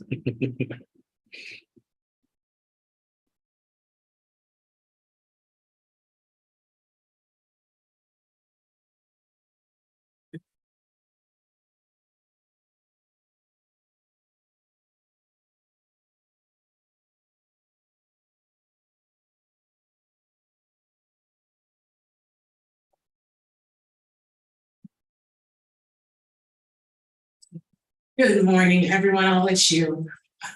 Are you ready for me to start? Okay, perfect. So Julie asked me to come and speak to you all a little bit about what it is that I do in the health department. So I prepared some slides just so I don't get up here and start rambling. It just kind of gets me some direction. So I'm Shamika Rose. I'm the health educator and accreditation coordinator for the health department. And so I wanted to start to talk about how my work impacts Riley County. So some of the things that I do, just want to go over here a little bit about some of my main focuses or my primary duties. So one thing is, you know that we are an accredited health department. We received our accreditation back in March of 2020. And so my main effort is making sure we maintain that accreditation. And so working with the Public Health Accreditation Board, making sure that we're staying on top of those standards and measures is important. And of course, our quality improvement projects. So I have a lot of different teams and committees in the health department that I am the leader of. And so I'll get to that. But with the accreditation, or in this for this point, re-accreditation and the quality improvement efforts for the health department. Another thing that I do is a lot of work with our community partners. So I am probably the go-to person for all the committees in the health department. I attend a lot, but I enjoy it because it allows me to get in the community and always keep public health as a focal point on the work that's happening. Because as you know, public health is everywhere. It's where we work, live, play, learn, grow, all of it. Another thing that we focus on is our community needs assessment. So if you remember back in 2019, our community completed our community needs assessment. As a result of that, we then began work on our community health improvement plan last year. So based on that timeline, probably about, Julie and I discussed maybe fall of 2024, we will be doing another community needs assessment, as we typically like to do that in a 3 to 5 year period. And so since it's been 2019, it's time for us to ask our community about their needs again. But right now we're working on the community health improvement plan, which you all had the opportunity to sit down with me and discuss, and how we came up with the priorities for this year. When I speak about the committees, so I listed some of the committees that I am the leader of. I like to say I lead. I don't supervise, which is great. I love just being able to do work and not have to supervise. So the quality improvement team, I'm the leader of. The branding team, I'm the leader of, and I'm glad that we now have Vivian because she's helped guided our work and our decision making and educating us on what we need to do branding wise, and then wellness. So we have a worksite wellness focus for the health department because we have a belief system that you have to take care of the people that take care of the people. And so we focus on how we can engage and just check in on employees to make sure that they're still feeling well. Health education and promotion to the community. So again, with those community efforts of being able to talk about public health, to do things like participate in the Food and Farm Council, participate in the Flint Hills Wellness Coalition, and engage in their work and educate the community is a lot of my function as well. And again, identifying needs. So like, for example, we want to continue to keep our partnerships. So one big partner that we have outside of the Food and Farm Council and the Flint Hills Wellness Coalition is I do work with K-State as well, making sure that we have opportunities to provide mentorship to students. So here's a list of the community involvement areas I am. Again, Flint Hills Wellness Coalition, Food and Farm Council, the Manhattan Area Risk Prevention Coalition, Kansas State Public Health Programs. I am actually a council member on the Northeast Kansas Regional Trauma Council. I am there as just a voice for public health. The Kansas Academy of Science. And so what the Kansas Academy of Science is public health, health educators, along with EPIs. We realize we do a lot of surveying. And so I may be creating a survey, Shawnee County may be creating a survey, but we really don't talk together about those surveys, but we're doing the same work.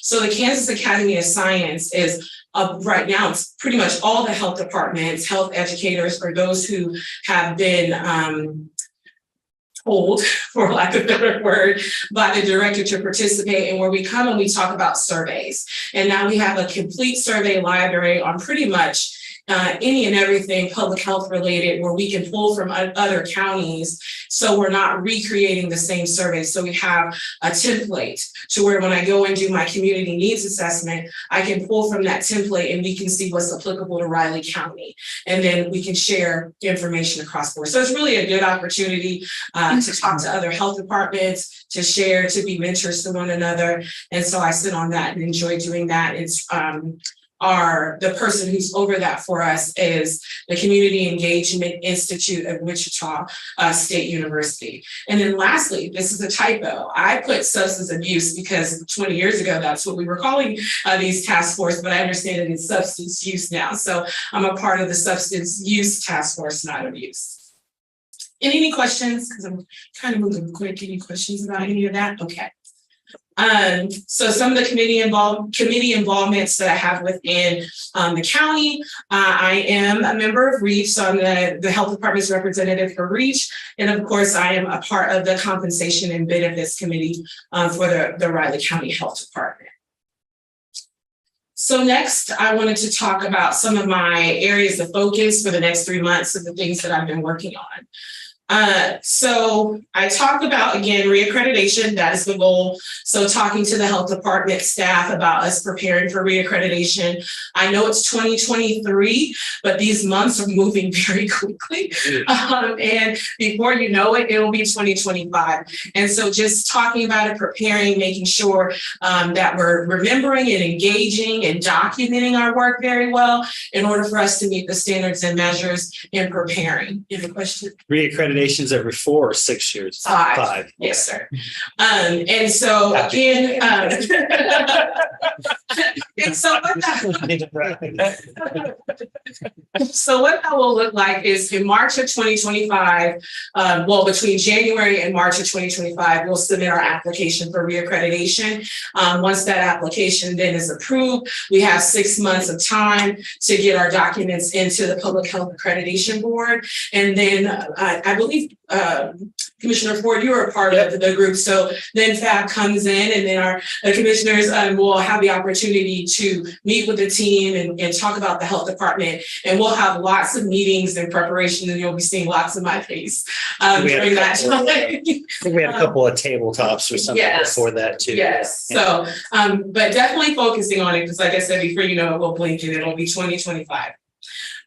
So from the Flint Hills Wellness Coalition, they're a really big partner for the work that I do. So with the Community Health Improvement Plan, we identified those 3 areas that all of the areas are priorities. However, we know with capacity, we can't do everything. So we have to pick those top 3. And so the top 3 that was selected was transportation, mental health, and housing. And so I provide the administrative support for all of those work groups within the Flint Hills Wellness Coalition. What that means is I attend, I take minutes, and I'm really the one that kind of champions and pulls us all back together. From that, I put a list of some of the current things that's happening. I talked, and I don't know if you all see me, I was on the radio or on the TV, which Vivian always gets me to do, but I have to get a little nervous about, to talk about the housing condition survey. So that is a group of us, about 16 of us that are walking the ward district and just documenting within an application that was provided to us by K-State what we see. And then next, with the mental health group, we're planning a mental health systems assessment. And do you have a question? Oh, I was just gonna say, I won't be able to join you for that. Okay, I'll be in okay. Washington, DC, but if I get with you before, I'd be glad to share some thoughts. Okay, yes, sir. Yes, sir. And so what we're hoping for those of you who attended our local public health system assessment, we're doing the same thing. With this, it's not a tool, much like the tool that we use for local public health assistance assessment. So I'm pulling from that tool and creating something similar for us to assess it, but we're also making this a shorter time. If you all remember, we were there for about 6 hours almost. With these sessions, they will be from 12 to 2 and 6 to 8. So again, we want to get people in there. We have food, so there will be lunch provided. And in the evening time, there will be snacks provided, just so we can continue that conversation. And hopefully in those 2 hours, we can simulate what we did in those 6 for the local public health system assessment. And then transportation, I got a slide. The transportation, we're really, that group we're really identifying what our action items are here. And don't pay attention to the housing. I don't know why that's there. I'm thinking RVs, mobile homes on wheels. I had all kinds of ideas on that. Sorry. And so we're really just going through and meeting and identifying what our action items are. I'm hoping for us to have a little bit focused. I know mainly we talk a lot about Adibus and funding for Adibus and just supporting their efforts to obtain that and then educating the public about the use of Adibus and our focuses around there. And then lastly, working with Vivian to revise our branding strategy. In the beginning, I believe it might have been our previous director, Jennifer Miller, that may have talked about that policy with you all.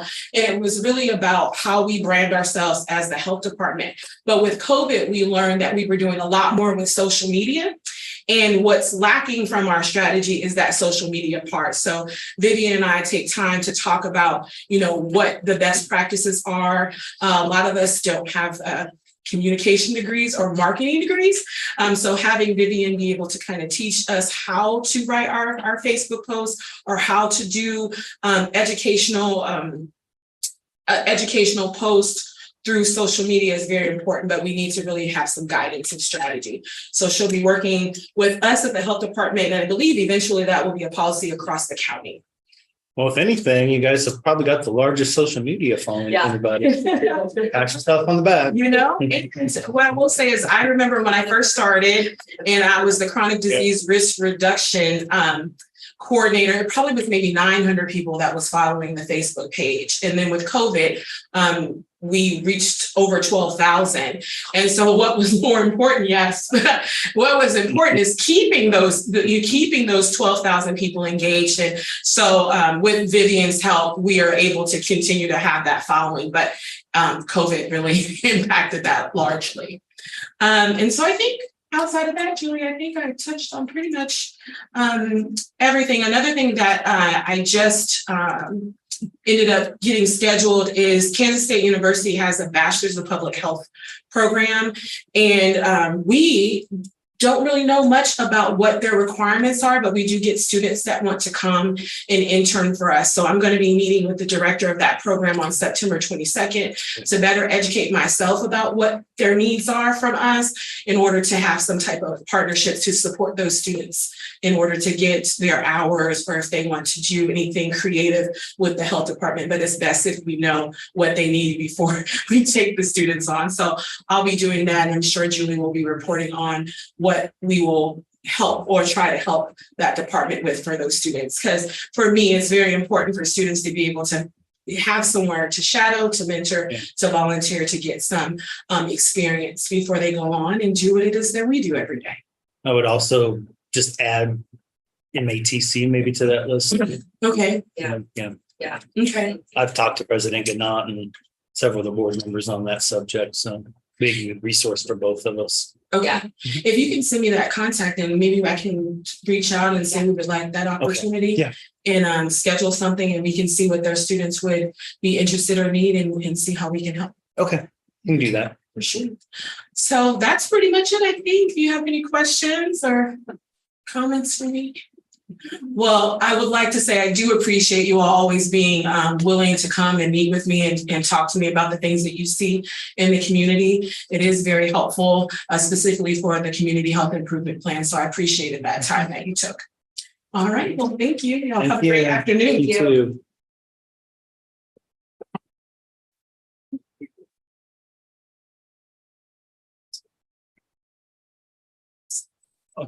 Oh, yes.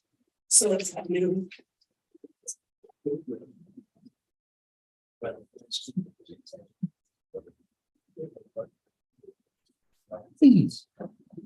That one too.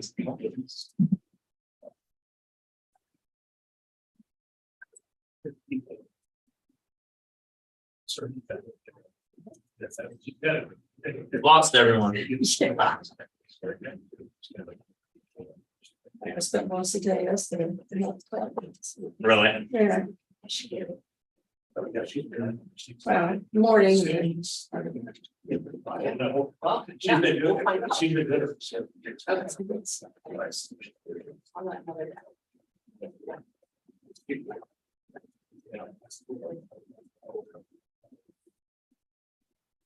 Okay.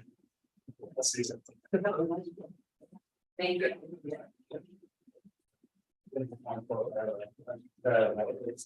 Meeting with the national standing. Services.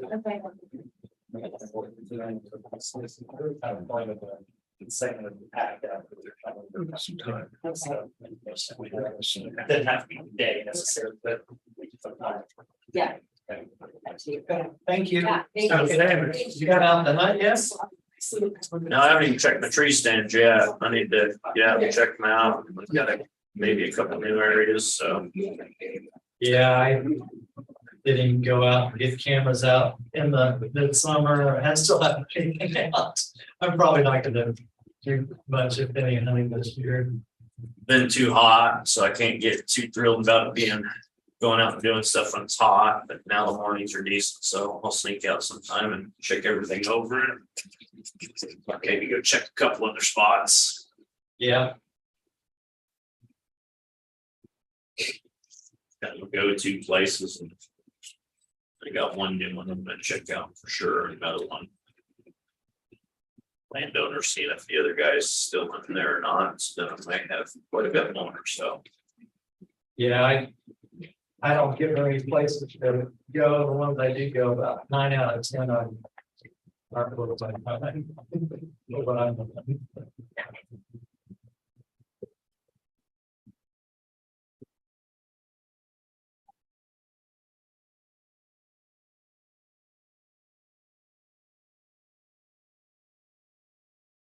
Yeah, pictures of a pretty decent one out in my area, just right alongside the road coming out from the corn one evening.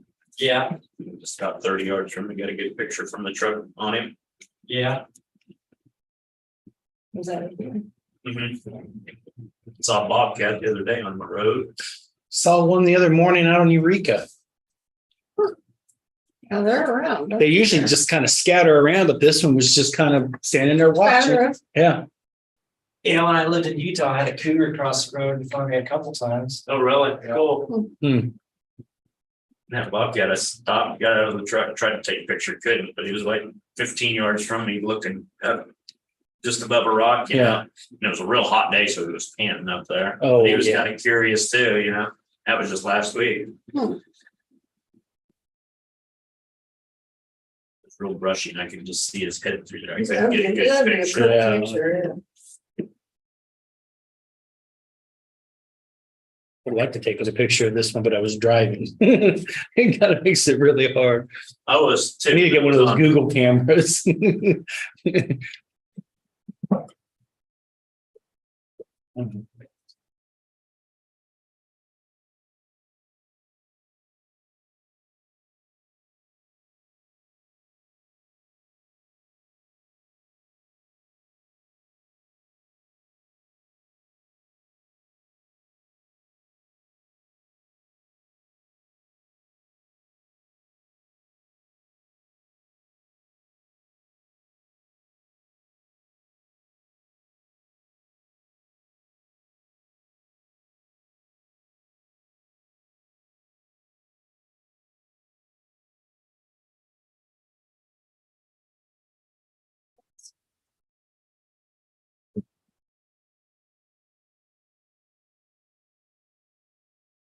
You're gonna go back, you know. still need to go back. Always do. I give you this. Yeah, uh-huh. Yep. There's two of Be them. glad to deliver. Yeah.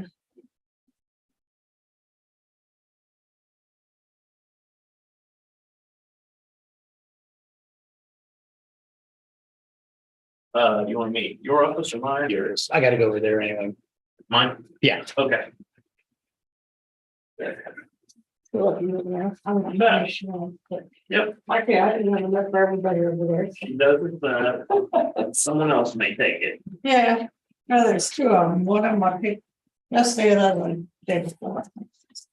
They're just really gone nuts.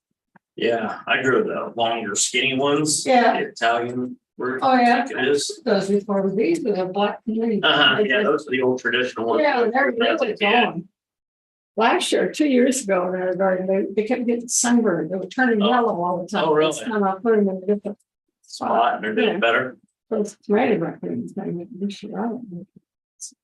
Yeah, my garden's been not worth it this year. Of course, I got some overspray from when they sprayed the crops and that sapped my plants, put them behind, and I should have just replanted them, but I did. It's the only bad thing about location of my garden. Well, I've got, I have gardens. Yeah, planted some more. I have a big stand of asparagus all the way across the back of the garden. I planted some side ones. Okay. Well, I didn't have hardly any asparagus. Boy, they've come up now. They're like this That'll high. be good for next year. Yeah, hopefully.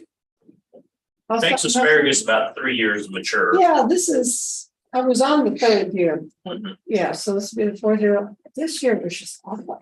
I So could barely get enough It for was me. dry early. Yeah, that It's was it. been dry also. Okay. We're 8 inches behind on rain. Yeah. Almost 8 inches. Yeah. Because I'm watering the garden a lot. Of course, you know what's gonna happen. We'll get it all like one swoop. Geez, I'm ready for it, John, I tell you. Last year, of course, I had knee replacement, so I didn't do a garden really, so I didn't water it this year, but watering wasn't huge. It's okay, we better have a good crop. Should, as long as we can get some moisture this fall. Yeah. Over the winter and spring. Driving to Missouri for the game? No, I've been there before. A long time ago, I went to Missouri, and I swear I never go back. That fans aren't nice. There, it's just nasty. I don't know I think it'll be quite an offensive product. I haven't followed Missouri. I have no Yeah. idea what. The only team I ever follow is K-State, so yeah, I really don't know much about any of the others. Well, and we haven't followed Missouri because they haven't been in the league. Right. I was glad to see them go because fans, those are. They're arrogant. I don't know, I haven't come up with a number yet. That's why it's also pleasurable to beat Oklahoma. Because they are so arrogant. A lot of student lines. Big plans this weekend. No. No. I never really have big plans. This has been a long week. I'm gonna, I'm morning at 5, morning meetings every day, so it's pretty time. Get some rest maybe, huh? Yeah, probably watch the game someplace. My channels. They say it's on the SEC station, so you'll have to check. So it's a station that not many of us have. I do not know neither. You get the game, John, On Saturday, yeah, on the What channel? SEC channel? the CC network, What yes. channel is that? I have no idea. It depends on what provider you have. I've Cox, and then, You probably don't get it. Hmm. I don't think it's on, it's on Hulu, so I can get it, Oh, okay. Well, I have Hulu. pretty sure. my daughter gets Hulu, she gets every game, she's still happy. I'll, I may have to get back. download it and have her give you the password. She tried that, she did that for a while, but they really. They changed They it. changed They it. did do that. That's right. Yeah. They changed it. so you can't Netflix do did it. that. Netflix did it too. Yeah, that's right. I forgot. Here, she can't get it, they won't let her, then. she Oh, through a can't- different device? Yeah, Yeah. yeah, just different. Yeah, I didn't know they did it through different devices. Yeah, Well, that's- I could watch college football on the phone while I'm. I guess that's the way they can manage it. Huh, She gets real upset, and then she puts it in, she says, well, don't use my password again, because it will knock me off in, at home. I'm- Yeah, we got this, you know. you guys want to make a motion? Yes. Well, I make a motion that we recess as the Board of County Health and then reconvene as the Board of County Commission. Second. So moved and seconded that we recess as the county Board of County Health and reconvene as the Board of County Commissioners. All in favor? Aye. Aye. Didn't forget that. We still got 5 minutes. Right, for 5 minutes. Yep. Thanks.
Fine.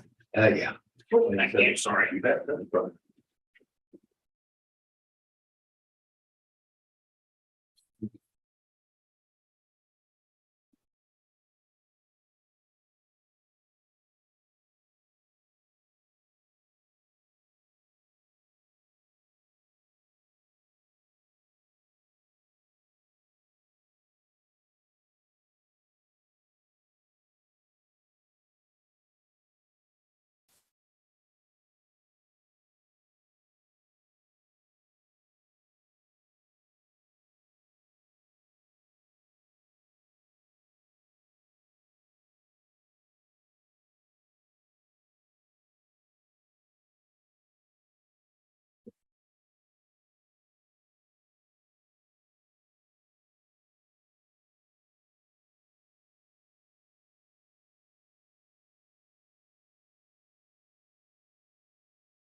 It's not a joke. Yeah.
Yeah. Didn't have anything else, right? No. Okay. Well, I move that the county commission, including Chairwoman Foki, Vice Chairman Ford, and Commissioner McKinley, recess into executive session on potential litigation for the purpose of consultation with Clancy Holman, County Counselor, attorney for the commission, which would be deemed privileged in the attorney-client relationship, an exception to the Kansas Open Meetings Act. The open meeting to resume in the county commission chamber at 11:10. Yes, 11:10 a.m. David Willis, Parks Manager, will be present during a portion of the executive session to provide factual information. Second. Okay, it's been moved and seconded to, that the Board of County Commissioners recess into executive session, returning at 11:10 a.m. All in favor? Aye. Aye. Thank you, commissioners.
All right.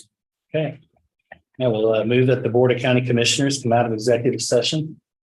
Second, So moved and seconded that the board come out of executive session. All in favor? Aye. Aye. I'll also move that the record reflect action shall be taken consistent with the consensus reached in executive session. I'll second. So moved and seconded that the record should reflect action to be taken consistently with consensus reached in executive session. All in favor? Aye. Thank you, Commissioners. Good morning. Hey. How is everybody today?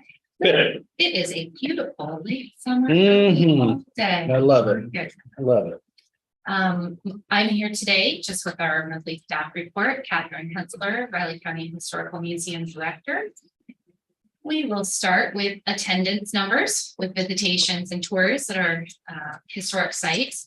In the month of August, there were 282 visitors to the museum, 84 to the Goodnow House. Attendance numbers for the Wolf House are pending at this time, but we did receive, since submission of this report, the numbers for the Pioneer Log Cabin, which were 35. So that brings our attendance total for the month up to 401. So what is printed here is slightly different due to that late submission of attendance numbers. I'll be able to report the Wolf House numbers at next month. And since we do a chart like this now, we'll be able to reflect on the table.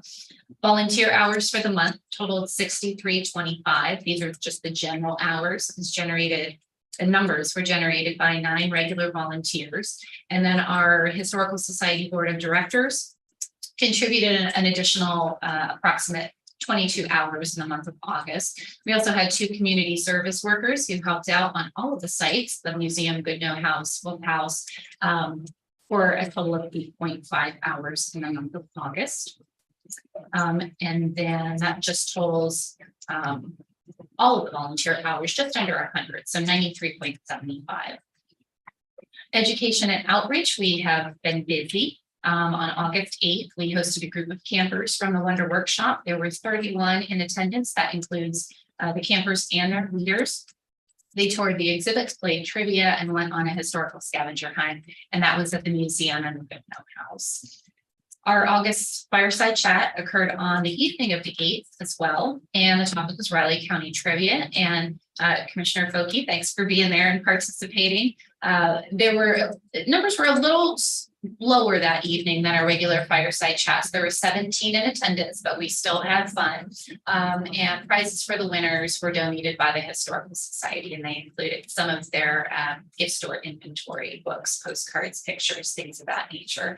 As always, these monthly programs are free and open to the public, and that is a partnership with the Downtown Business Flight Crew Coffee. They provide the location and some advertising. We provide the programming and the content. Again, we're very pleased with this partnership. We have upcoming events on October 10th and November 14th.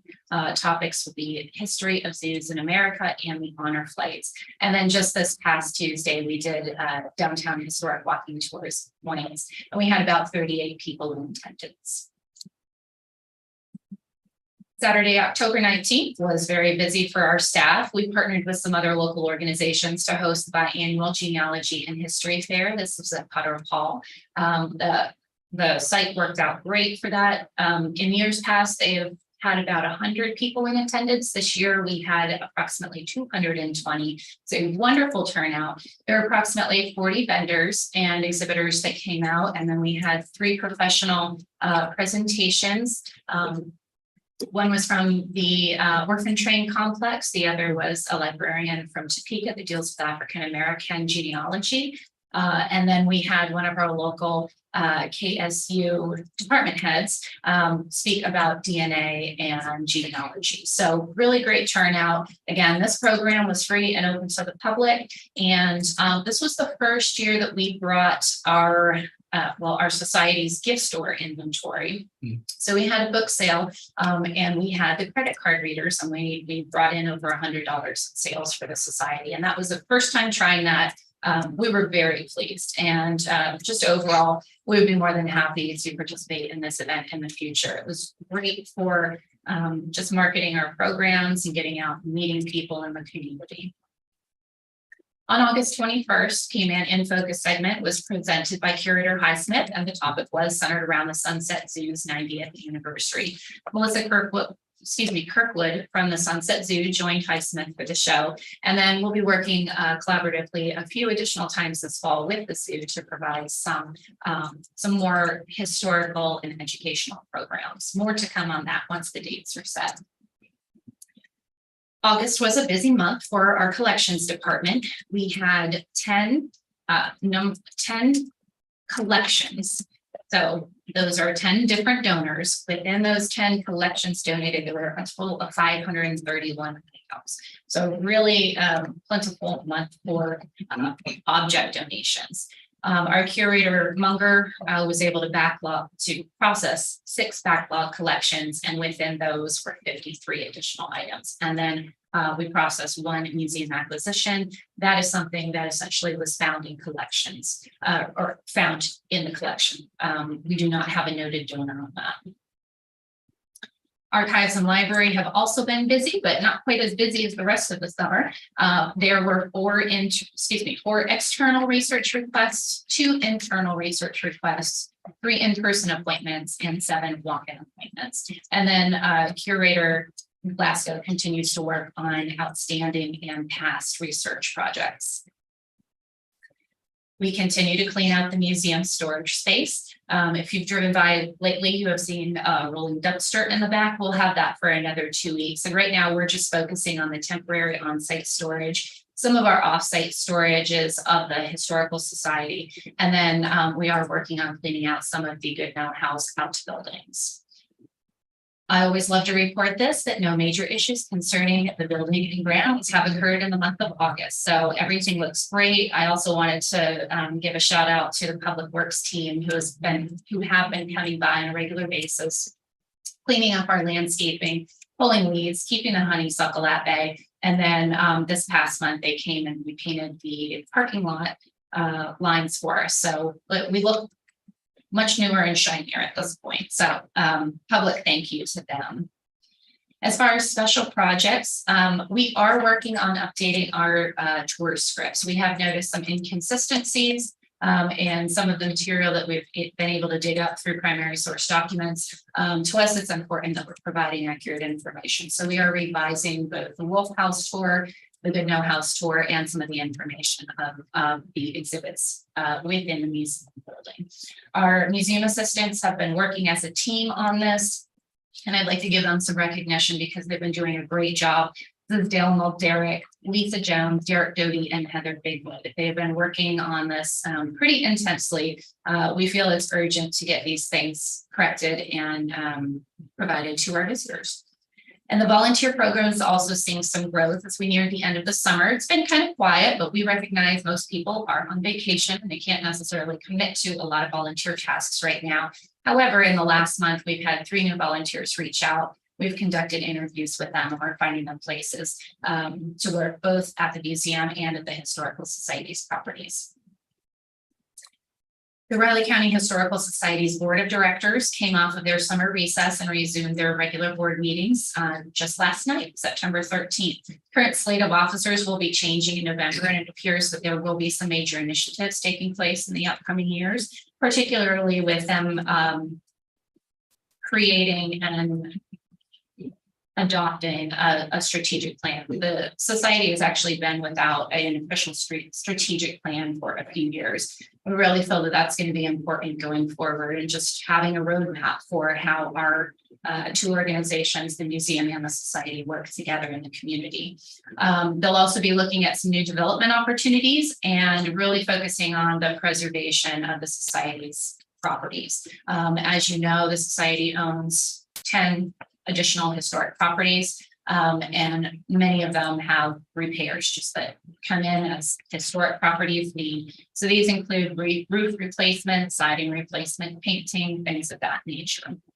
And we are very excited to see the society move forward in this way, and the engagement and motivation that they're encouraging amongst themselves.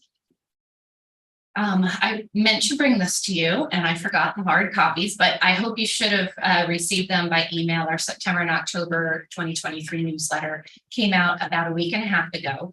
And it has been published and available online and in print. One of the big things you probably will notice is that the society has a new logo.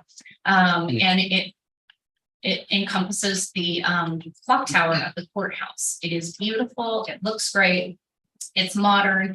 And I think they did a great job at setting that up and introducing that. But if you would like a copy of the newsletter and you to receive it, just let me know. I'd be happy to share that with you. That is something that Lisa Jones, one of our museum assistants, leads. And then the Historical Society Communications Committee assists with articles and editing, things of that nature. I already mentioned, so I won't go too far into detail with this. However, there are some major and urgent preservation projects that need to be taken care of through the Historical Society and with their properties this fall, winter, and into the coming year. So I'll have more to report on that once they make decisions and adopt some of the estimates. But these are things like roof replacement, exterior restoration, some door work on the Hartford House, and so on. And then I won't go too far into this, but we have a number of upcoming events. On September 19th, we will have our quarterly speaker series with Ron Wilson titled Off the Reservation, Chief Standing Bear in Riley County. That'll be on the 19th at 6 o'clock at Lazy Tea Ranch. Reservations for dinner are currently closed, but the presentation is free and anyone is welcome. On October 1st, the Rocky Ford Schoolhouse will have their ice cream social and open house. That'll be from 2 to 5 on October 1st, free and open to the public. We do need volunteer celebrity ice cream scoopers. So you'll see in the parentheses, board members, trustees, and commissioners are welcome. If you're interested in participating, just let me know. If you're not able to, though, we'd still love to see you that day. Swing by, get some ice cream with us, and tell your friends and family. The next, well, I won't go into the fireside chat since I mentioned those earlier, but the Riley County Historical Museum Board of Trustees will meet on Tuesday, October 17th, and that'll be at the museum's Dallas Gallery, 4 p.m. And then the Historical Society has announced their annual meeting for Thursday, November 9th at 6 p.m. And that'll be dinner, their regular board meeting, voting for members, and presentation by David C., the owner of the Regulator Time Company, who conducted the restoration of the historic clock or courthouse clock. And so that ties nicely into that new logo and the branding and marketing package as well. But it's a very interesting story, and we're excited to share that with our membership and the public. And then lastly, we have put tentatively on our schedule that the holiday open house at the Wolf House will take place on on Sunday, December 17th from 2 to 5. This is free and open to the public. The reason we say tentatively is the Wolf House is in need of their roof replacement. It does look like we're going to be able to do that project sometime this fall. We do not know yet if it'll be completed by the time that the open house takes place. So it's on our calendar. It's tentatively that construction project. However, we'll determine whether or not we can move forward with that event. That concludes my report. Does anyone have any questions? Okay, thank you very much. Thanks, Kevin. Next, Commissioner, pretty folks at 11:25.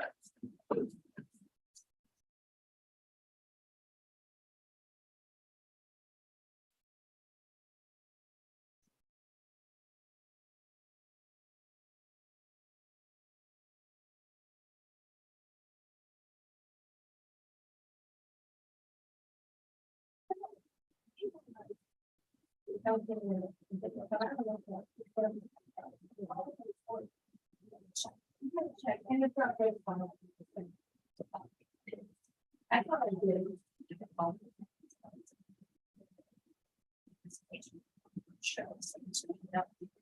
I'll check. I think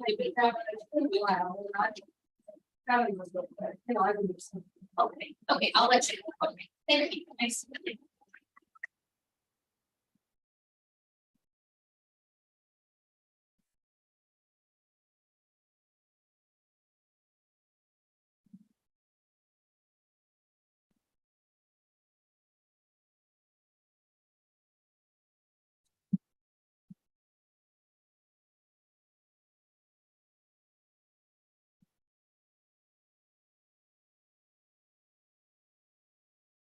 Hey, commissioners.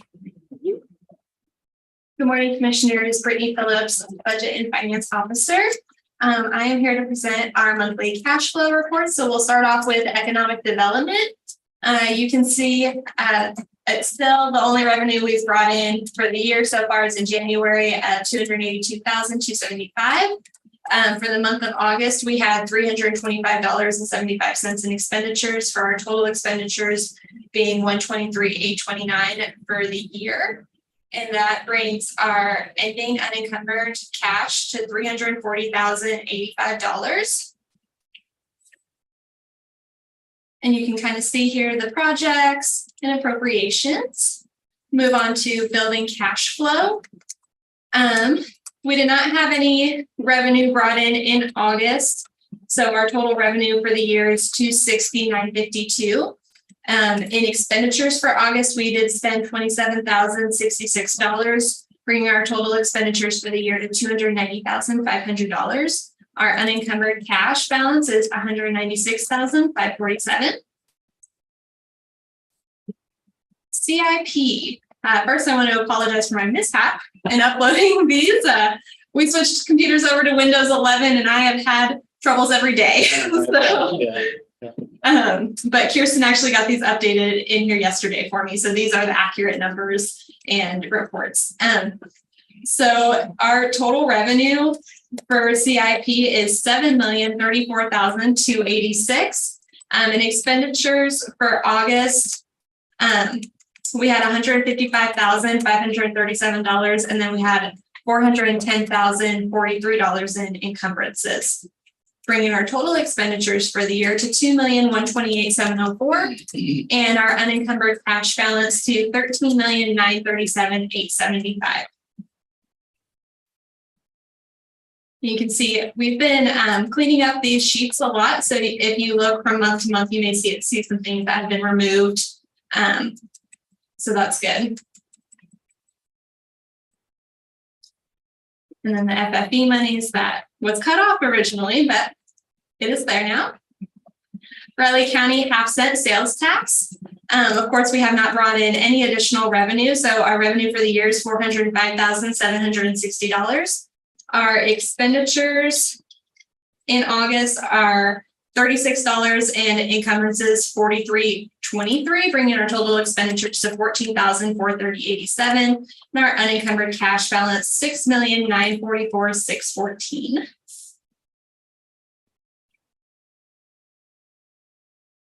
And the 0.2% sales tax, we brought in $232,392 in revenue, bringing our total revenue to $1,270,674, and we have no expenditures. So our cash balance is $1,270,674.43.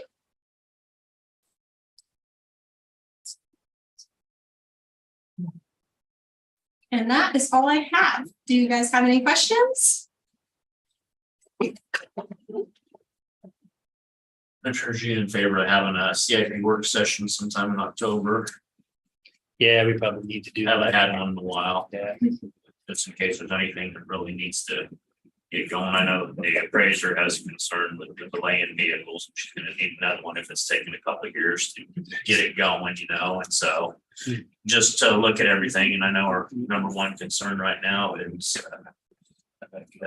with the monies is the two ambulance facilities, so. But still, there are other needs at times that need to get looked at least an update for the board, if nothing else. So we'll plan on that. You're gonna do that during the regular time. Oh, yeah, absolutely. Okay. Oh, yeah, during Okay. regular commission meeting, Okay. yeah, absolutely. Perfect. And then I did bring copies of the budget that was discussed at the task force meeting. If you guys would like copies of that. If not, I can email it to you. Yeah, I'll take a copy of it. Okay. I'll take a copy of this. Yes, there should be Plenty plenty. of copies. Hmm? Plenty of copies. There are plenty of copies. Never seen them except paper. Okay, now, one, two. Yeah. Oh, are they all there? Okay. Okay, are they coming?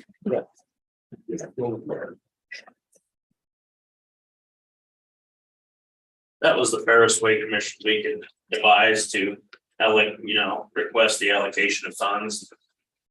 We just kind of made it clear, with all of them staff have that if you're not gonna contribute, your services rendered will be commensurate with the amount you contribute, so. Yeah. We're giving everyone the opportunity to have equal and fair treatment. There's a lot of interest in it, but at the same time, it costs money. Yeah. All of them that were asking for funds are receiving money, so we know they have funding, so. And they really don't have another avenue to get the information out, and so if they want to use our Riley County resources, then Yeah. help assist. And this is different from the original budget we proposed when we asked permission to hire the employee. One major concern that everybody kind of kept bringing up, and I believe it was brought up in here as well, was distributing money to AMC theaters for not a lot of turnout. So that was something that was taken off. And that took a big part of that budget and lowered it for the rest of the year. We've been communicating very clearly with the Pot County Administrator and Ron Fair's manager, so. Yeah, I feel like we're almost having daily discussions about things. So this is, it's very important and everybody's working really hard for this, so. Yeah. I was pleased we've got a couple of really good applicants to fill the position, so that's good. So a couple were really good, they said, so I was concerned with that initially. But if you don't have any questions, that's all I have. Thank you, Brittany. Next, commissioners, we have fancy 11:45. Commissioners, would you be willing to take a 5-minute tour to the back room if I can get staff to open up the election space to kind of show you what we go through this time of period with logic and accuracy testing, or lack of space, and it kind of helps you really see how much space we really need rather than just hearing me talk about it. You want to do that between now and 11:45? I can see if it's open. They give us a lot of time, but No, it won't take much. and It's just down the hall. Yeah, and there's election staff still over there.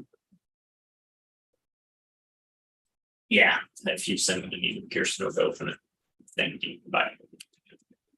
Yeah, they're sending them right over to open it if you want to do it now, or. Let's do it. We got a break.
They're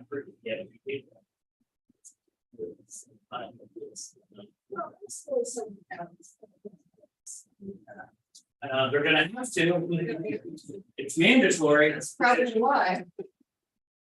I was just gonna, the two machines set up next to us, if you want to see how they actually work. Yeah. I'm almost. Time. I used to catch them when they're in here.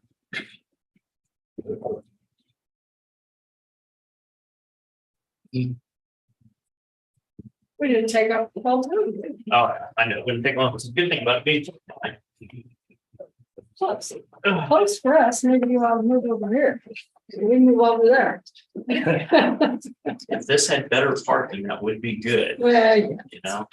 That's the other bad thing, you know, and that's what we have to, that's our big issue with polling, like, people like, oh, the space is big enough, but yeah, but do you have adequate parking? Is it ADA accessible? We have the whole audit that we have to go through on ADA accessibility. Yeah.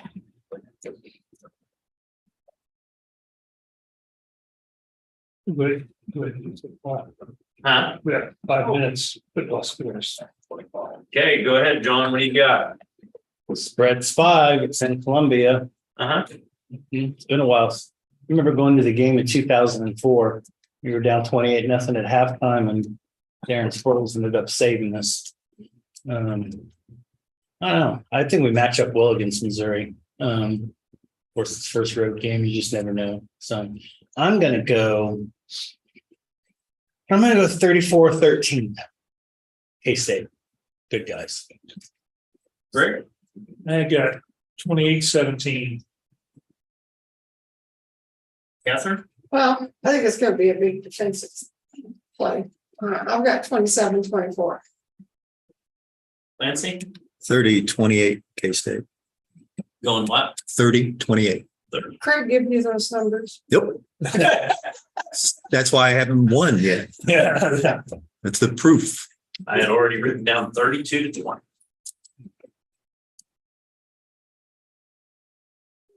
Well, kind of in the same neighborhood.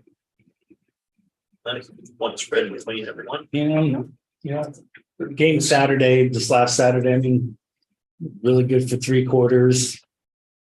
I've struggled there in the second quarter for a while, but defense is pretty salty. Offense has all the tools, and here's the big difference. I talked to Keith Westervelt yesterday at his place because he's big in football. So the big difference is I think we're just as good talent wise, but the problem is all of your receivers and running backs haven't been here long term for that chemistry, that smoothness, that timing aspect. So that's why you haven't seen the offense really smooth because they haven't had the hours together that the others did. So once we get that figured out, and including the offensive line, because the offensive line adjusted, knows about the speed and the pace of when that running back's going to hit the hole, and then the running back figuring out when the line can open the hole. And so Okay, having the whole offensive line back, we had to kind of push their sled that one down. He's supposed to be back this week. Yeah, they were handing. That- I think what people don't realize the reason you haven't seen the offensive line flourish is because they're rotating them in different spots. I think if you all put them in their home spot, you would see that domination, but they're preparing for injuries when they got to rotate people right now, when they think they have the luxury to do that. They're also preparing on the run game side. They're, last year with Vaughn, I mean, you kind of had speed and he can kind of be jittery here. It's You don't more have to north leave the to hole south. that's big. Yeah. Right. Now it's a little bit more north to south. You're kind of pounding a little bit more, and it does change the complexity of how you block and what schemes you use to do it. So.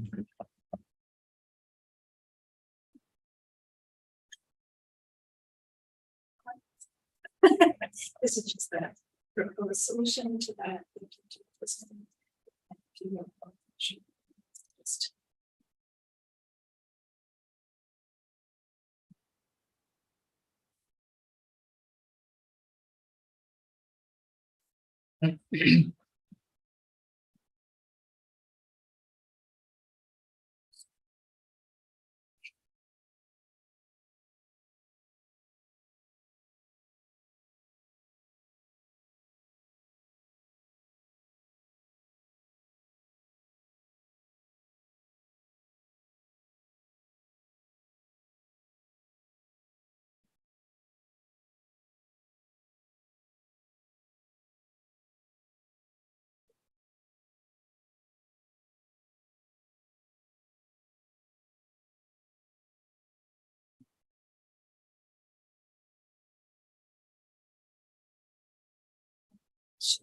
Simple.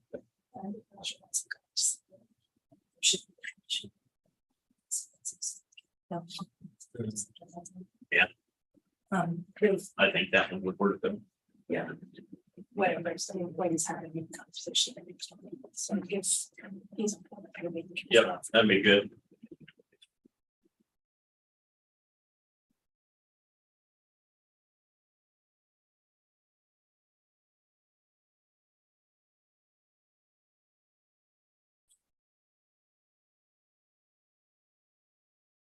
Ready for Clancy? Okay. Good morning, Commissioners. Clancy Holman, Riley County Counselor. This ordinarily would have been on the business meeting, but there just wasn't space available this time. That's why you've got a car. But just what you need, more things to read. So what this is as you would, as it indicates, it's a letter of support for the city of Ogden's attempt to receive the identified reconnecting communities and neighborhoods funds as a grant. It has, quite frankly, like most letters of support, the models provide quite a bit of jargon in there. But the concept is on one of these is to offer your support, but to make it clear that you're not making these statements. You're relaying things you've been told or that your impression is, and that's what a letter of support should be. Because the various entities that are asking for these letters, I mean, they need to, obviously, the application is going to stand on its own merits. So perfectly appropriate letter of support, in my opinion. Be glad to modify it or answer any questions you've got. If you are okay with it, I would just ask that you sign off on it and I will get it over to the contact person. I'll email it out today. Their deadline, I think, is Monday. 28th. Oh, is it later? Okay. Yeah, it's 28th. I thought it was the 18th. Well, let me take this back and Yeah. struggle with this for a little more time. I will tell you, there's 3 to 5 other grants they're looking at, and they're going to want some sort of letter of support probably too, just to let you know they're really trying to find a way to get Riley Avenue taken care of. Sounds like it. Yeah, this is the second one of that. Yeah. That I remember. Yeah, that second paragraph could use a few more 10-letter words. I like wait a minute, my favorite part, and I usually have a favorite. Oh, Context sensitive strategy. yeah. There's some phrase in here I thought was particularly interesting, but I don't know. Yeah, some of those sentences could use a little bit of tailoring, bring it in and shorten it up a bit. But then the letter would have been just longer because would have had more paragraphs, I suppose. And I get it. They've got to, I know, it's a context sensitive strategies. Yeah. That's it. That's a great phrase. I'm going to work that into the next conversation I have. It sounds like a context sensitive strategy. I'm sure. Just don't put it in an executive session. Well, why not? No. But I'm sure this language, quite frankly, it's a language that matters to those bureaucrats that are reviewing it, and they need to see those things. So See those words, but yeah, if they don't see it, then perhaps they say that, this isn't some project worthy of a grant. It's just part of the process. it's 4.5 lines. First Yeah, sentence. it is. It's a Try to read that out loud without taking a breath. not going to try. That's all I have, unless you have questions. No, that is short, whatever that can do. Okay, will I make a motion to approve the support letter for the city of Ogden's grant application for reconnecting communities and neighborhoods funds? No, second. It's been moved and seconded to approve the support letter for the city of Ogden's grant for reconnecting communities and neighborhoods funds. All in favor? Aye. Aye. Thank you, Commissioner. All right. Please sign.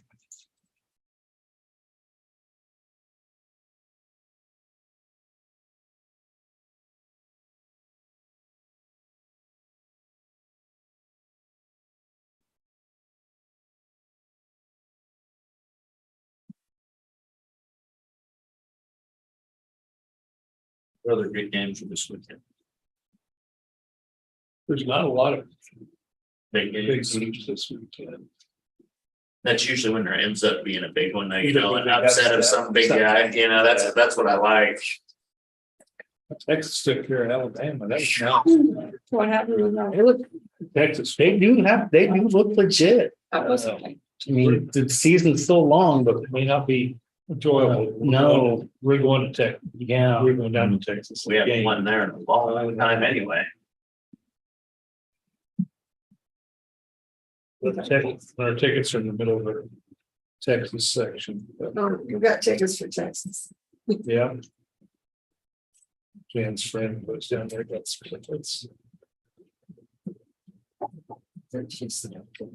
She said he sold to somebody. You know.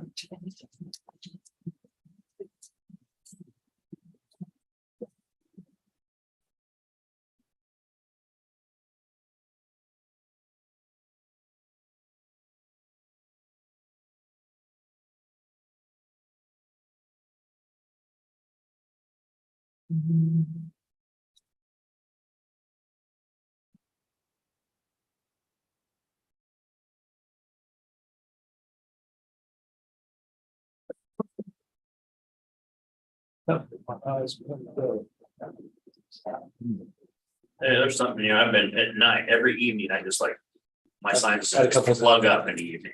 Yeah. Darnell's been going through the same thing.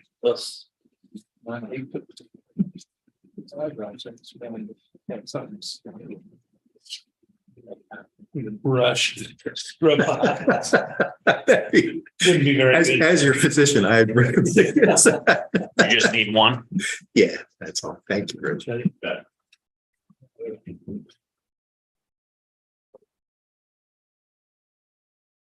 I'm slipping. I only had you sign 3.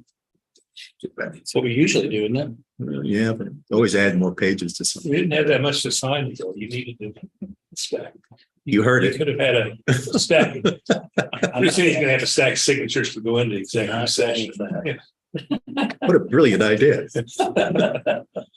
More papers. More writers' cramp.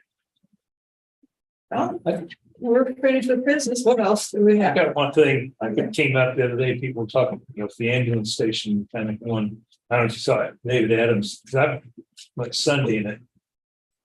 And they're doing stuff, but it wasn't, but they've got this week poured the concrete out back, I finished that.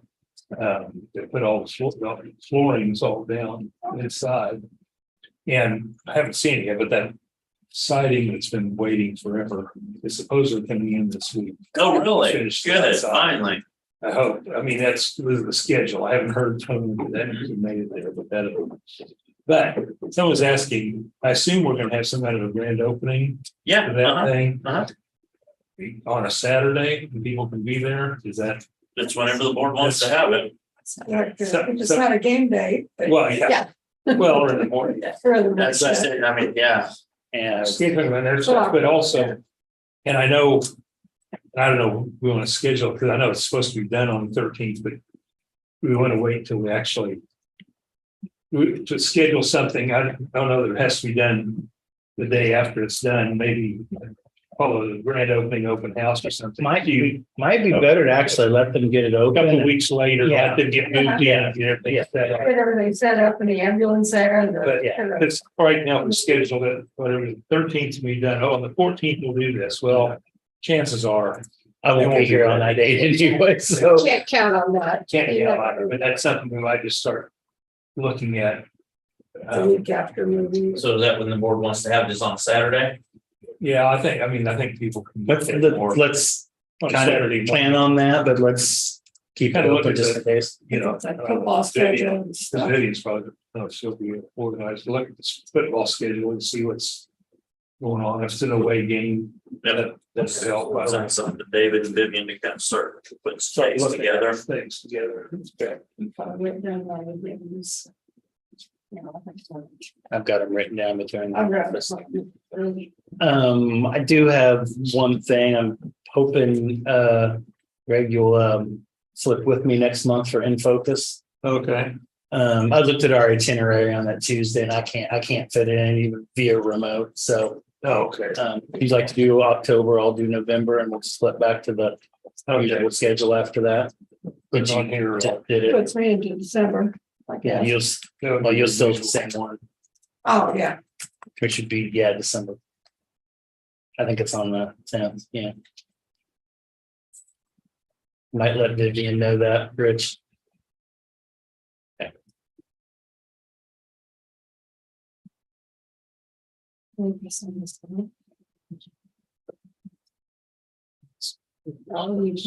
Started seeing leaves and stuff kind of falling around, and I'm wondering if first sign of fall or something. Yeah, Drought.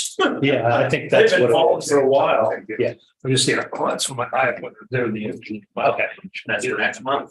yes, So I'll do October. and I'll do November. Hopefully you should look ahead to our holiday schedule. What we're gonna do as far as days off of whatever we're gonna do around Christmas.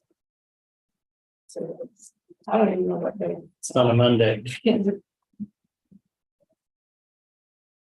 mean, we're not doing that now, but probably thinking about. I really don't think about it right I now. know. I know we're gonna have to, but I really don't want to. We can go a little bit ahead of time, last year it's kind of at the last minute. In my appointment schedule. And except I had it at 1:30 a.m. I don't think that was right. What? I don't. Make those separate. Yeah. That's all I had. Anything else? Yeah. How about you, Greg? Anything else? That would. That's when I noticed it, this November, I had a conflict coming up.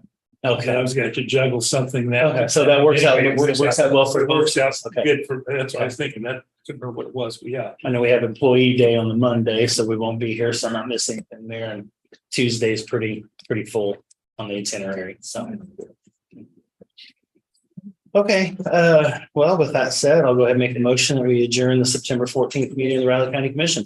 Second. It's been moved and seconded that we adjourn the September 14th meeting of the Raleigh County Commission. All in favor? Aye. Aye. We're gonna have a good weekend. Go Cats. Okay.